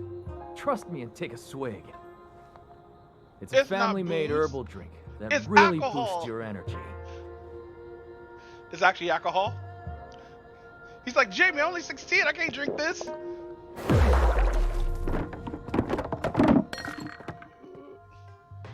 While exploring the city, open up your device to check the various missions you can take on. This mission has you going to Metro City's Chinatown to meet a legendary fighter. Becoming the student of a legendary fighter grants you access to their master action. Some master actions can be used to destroy wooden boxes and barrels or leap to faraway platforms. You'll have plenty of opportunities to use master actions in different ways. You but can't they'll just all normally consume the drive gauge, so you'll have to be careful how often you use them. When traversing the city, there are enemies that will suddenly attack you. Now, that's when you can use the World Tour exclusive move, Drive Stall, to slow the flow of time. This will slow down the movements of surrounding enemies, and master actions become more powerful. You can also use this to avoid enemy attacks or strike first to gain the advantage when the battle begins. During battle, opponents will start to glow white. This is when you have an opening to strike during an enemy's weakest point. Landing a normal attack here will trigger what we call pressure time, and you'll do more damage than usual. However, if you can land a special move, it'll take you one step further. You'll put them into a stun state. Keep this in mind when battling on the streets. Yeah, because, you know, let them come at you. You'd be like, nah, you gotta catch these hands.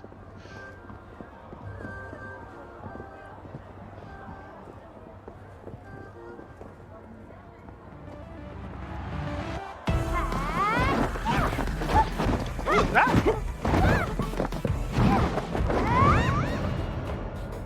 Oh! She's at the trend with her. Let's go.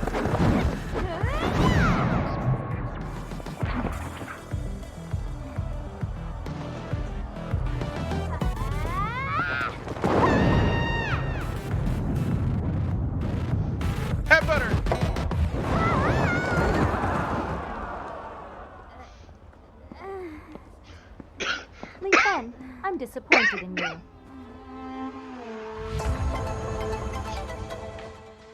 When you decide to become a student of a legendary fighter, you can also undertake special missions. Okay, so, she's here. I hope fucking, hold on. They can't even see my mouse. Hold on, guys. But no, damn. I hope these become playable fucking characters in the game and not just for the story mode. That would suck. That would really fucking suck.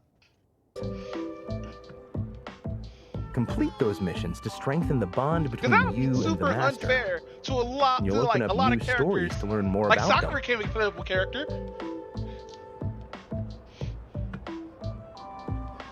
Damn, no voice lines.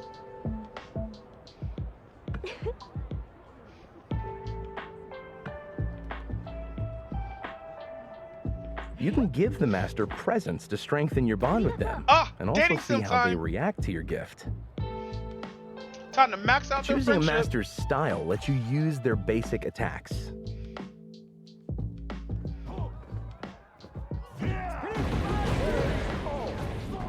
And using that style in battle lets you accumulate experience points, which raises your style level. Level up enough, and you can visit your master to learn new attacks and expand your moveset. In addition to experience points, you can also earn skill points through battles. Okay. These can be used by opening up your device and selecting skills. Here you can unlock buffs for your character that can increase their punch or kick strength, maximize their vitality, and more. The drive stall move we just touched upon is also unlocked via skill points. As you can see, in World Tour mode, you can build a character that's unique to you by leveling up your style and skills and customizing your basic and special attacks. Yo.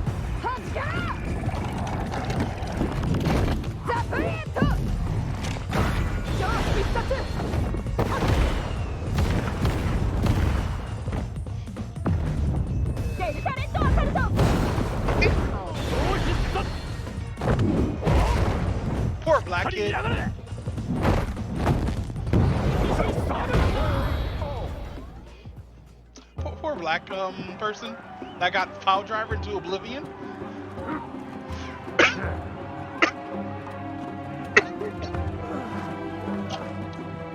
Mic off. Mic on. Where's Sean?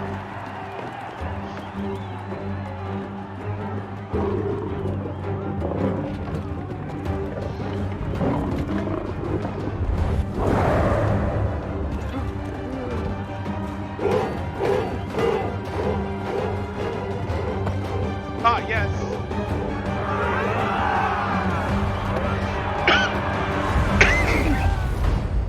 Mic off. During your adventure, you'll obtain Mic on. flight tickets, which you can use to travel from Metro City to other locations via the world map. If you want to learn all of the styles and moves, you'll have to dedicate some time to find the legendary fighters scattered around the world. Oh. Round one. Fight.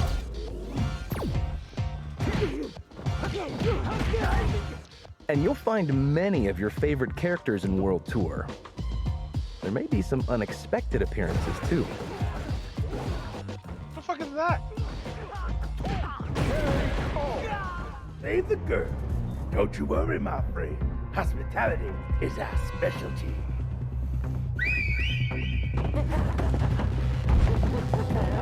Wait, this where boxes? There are That's characters so stupid. steeped in mystery and organizations you may recognize, all of which come together to immerse you in the Street Fighter universe.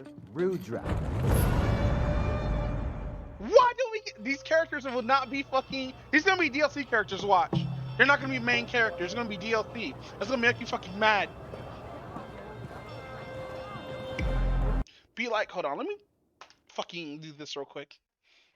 I am so upset that these are not gonna be like actual fucking characters. Nishal is a large city that serves as another area to explore in World Tour, complete with its own stores that differ from the ones you find in Metro City. Mic off.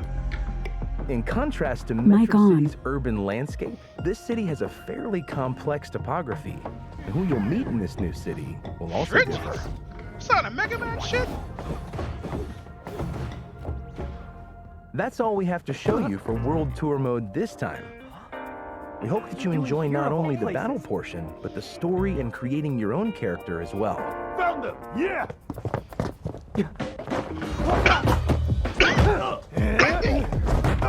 Mic off. Mic on.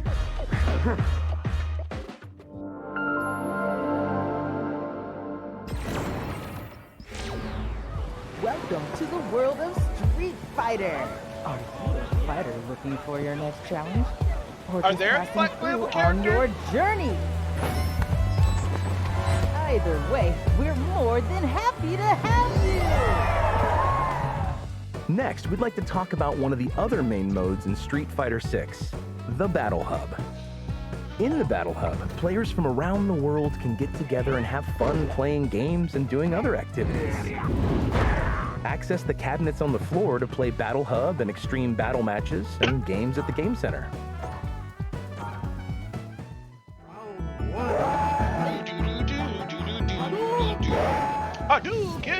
As you saw from the trailer at the beginning of the show, the avatars you create and train in World Tour can also duke it out.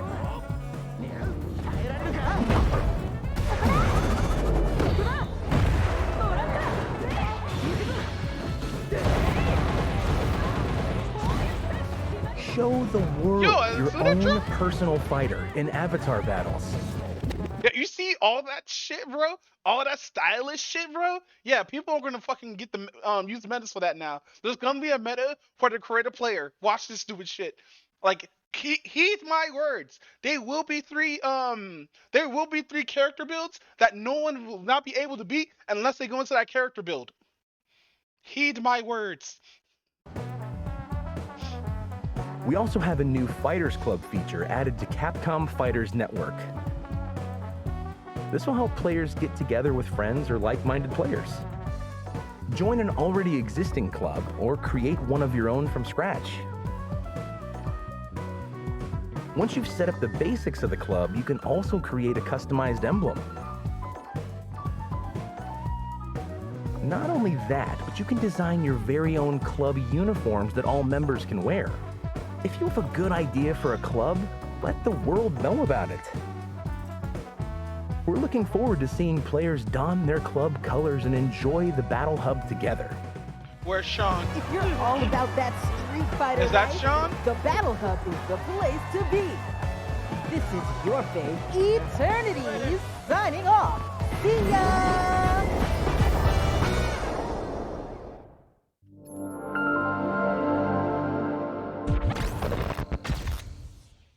9, 8, 7, 6, 5, 4, 3, 2. Still standing. Why did it take us so long to press start? Next up, let's talk about some of the cool stuff we have in Fighting Ground.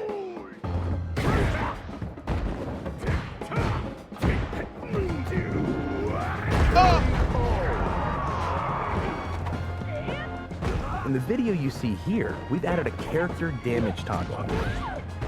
During battle, fighters' faces, bodies, and clothing will get damaged or dirtied up. This will give fights a more realistic feel. This can also be turned on and off at any time. Nah, leave that shit on.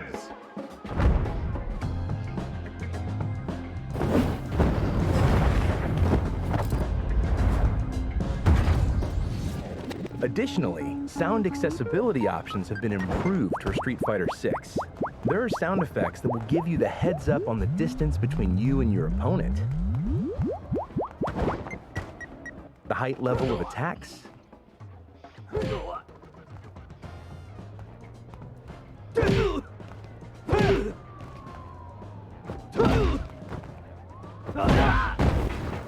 whether an attack hits as a cross-up or not.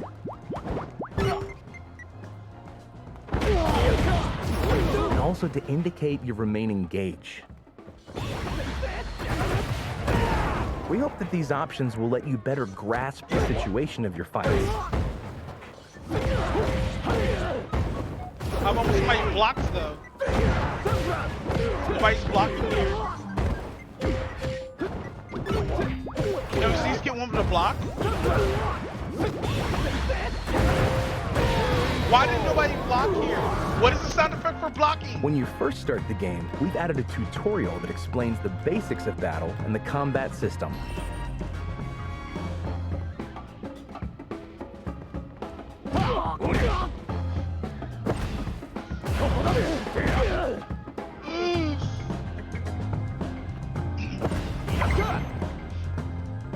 In addition to classic and modern control types, we've added an offline-only control type where an AI assistance system will perform actions and combos depending on the distance from an opponent or the context of the fight just by pressing an attack button. We call this control type dynamic, and it's recommended for beginner players who are just getting into their first fighting game, casual matches against friends and family, or when you're experimenting with a character for the first time.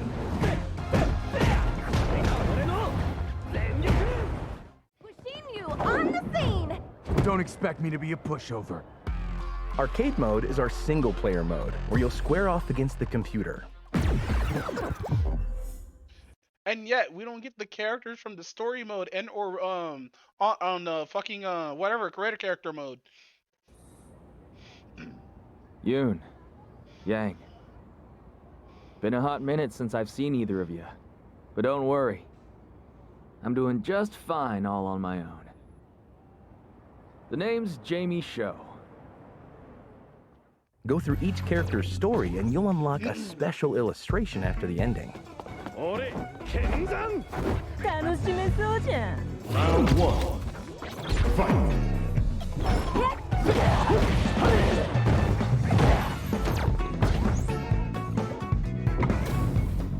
Arcade mode also features online rankings for your score, so get out there and challenge the world. These illustrations can be viewed again in the gallery. Try to unlock them all. We need shot back.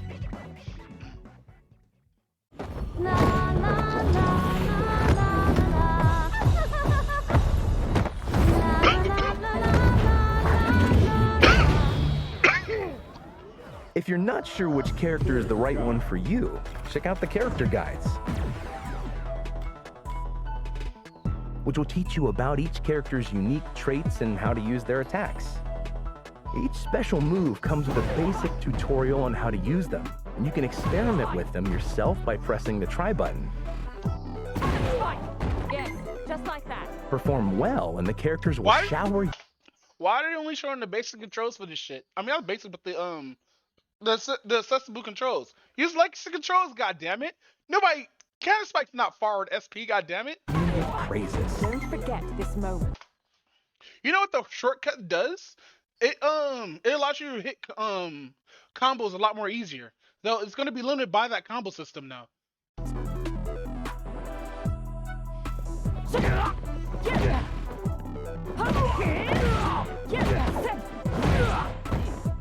Once you've gotten the basics of a character down, head on over to the combo trials section.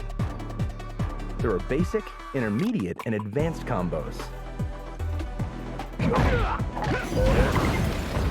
You can also slow down the game's speed by 50% to practice your timing. This is a great way for you to expand your horizons and abilities. When you have a chance to finish it, you gotta take it. Player one brings it home. In Versus mode, you'll find team battles. Play with or against other players or the computer in this mode. Ooh. You can compete in teams, single elimination, or double style battles. Show us doubles. Make sure to turn on your favorite commentator and get ready for some fun with your team. Why is that showing us doubles?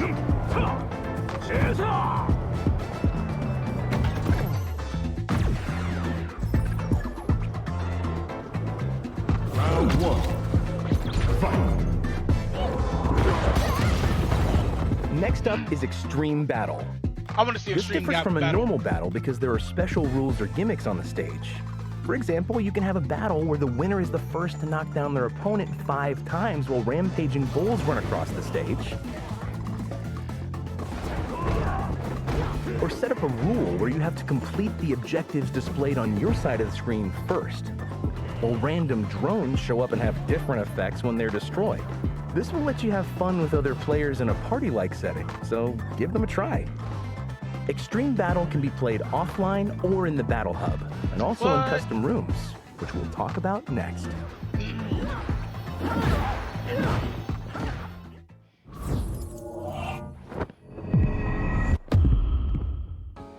If you want to play with a group of players online, then creating a custom room is the way to go. The 4 virtual cabinets in the room can be set to one-on-one, extreme battle, or training mode. Custom rooms now allow for up to 16 players at a time. We've made great strides to improve the experience compared to previous titles. Here comes a new challenger.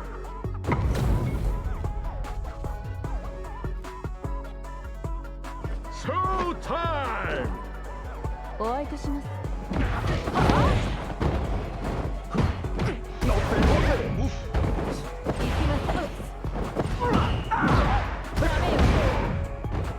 This is a great way for friends to get together and teach combos. Or try out new characters.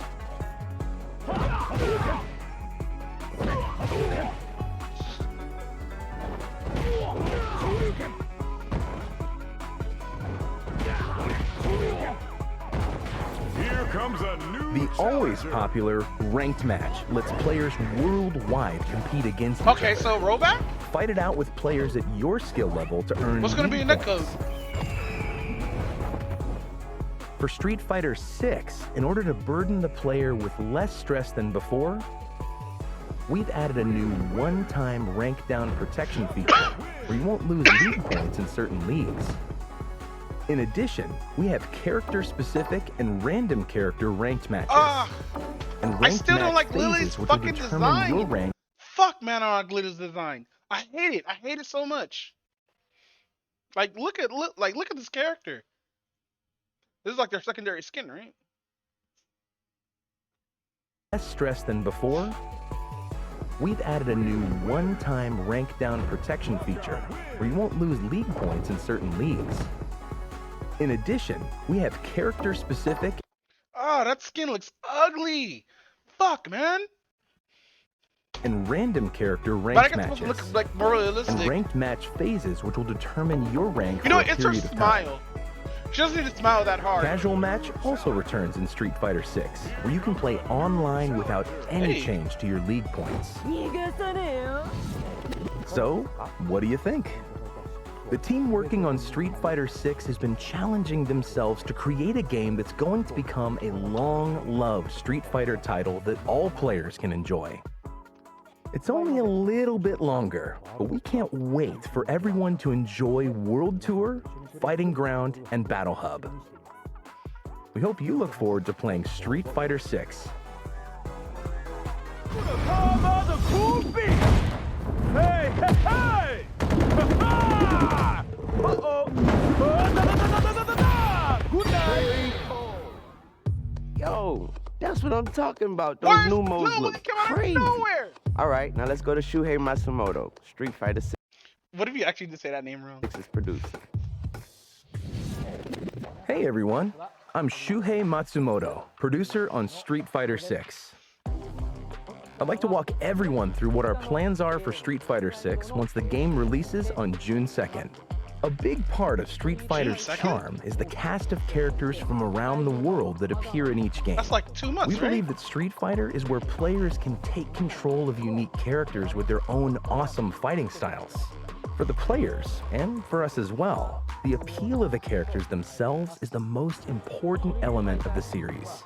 With Street Fighter 6, we're continuing development to deliver new characters to you every year. Today, I'd like to introduce the 4 fighters for Year 1.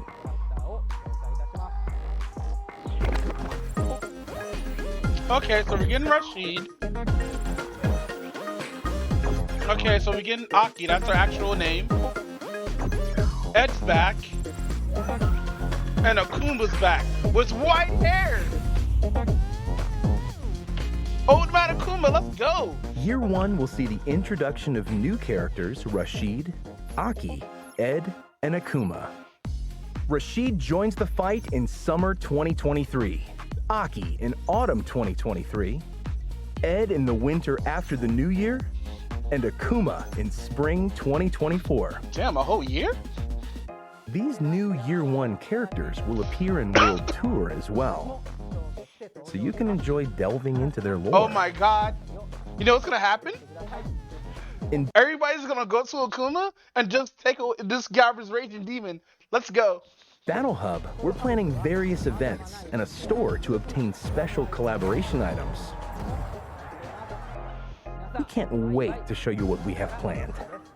For the 2023 season of the Capcom Pro Tour, Street Fighter 6 will be the main game. Okay. To commemorate the release of the new game, the Capcom Cup 2023 champion will receive a special $1 million prize package. And the total prize Biggest prize for Capcom package. Pro Tour 2023 will be over $2 million. Both modern and classic control types will be allowed in the tournament, so we hope you're all excited for a new season of Capcom Pro Tour. Street Fighter 6 is available for pre-order now. Mic off. And in addition to the regular version, we're also offering other editions that include the Year 1 characters and content. You'll also receive special pre-order bonuses, so please check them out. Okay, hope you're ready to begin. Alright, you ready? This will be a good Mic on. Oh shit. You wanted something more practical, right? Well, practicality comes in many forms. But if you want to start off on the right foot in this city, hit the streets.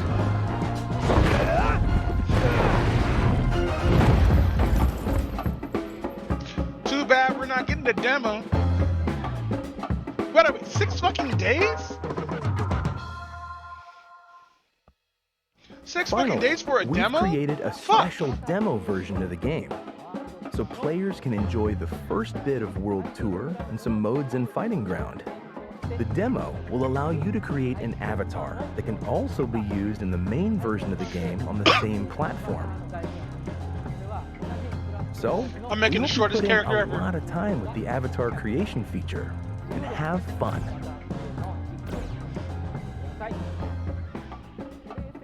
The PlayStation 4 and 5 versions of the demo will be available after this showcase finishes. Hope you enjoy them. We're creating Street Fighter 6 to be the game that revolutionizes the fighting game genre. To this aim, our development team has taken the lead and challenged themselves to realize something amazing. We're now at the point where their hard work has materialized into something we believe everyone will enjoy. And it's coming to you on June 2nd. That's right, you heard it. The Street Fighter 6 demo is dropping right now. So For PlayStation 4 and 5, PC is going to be 6 days later. I hate this. I just checked Steam like before I watched this and all. create your avatar, explore But, World like- Tour mode, and start fighting. Thanks for tuning in. Street Fighter 6 out June 2nd. Maybe you get to throw hands with your boy Weezy. Peace. Wheezy high as fuck right now. He's like, what am Molly at, dude?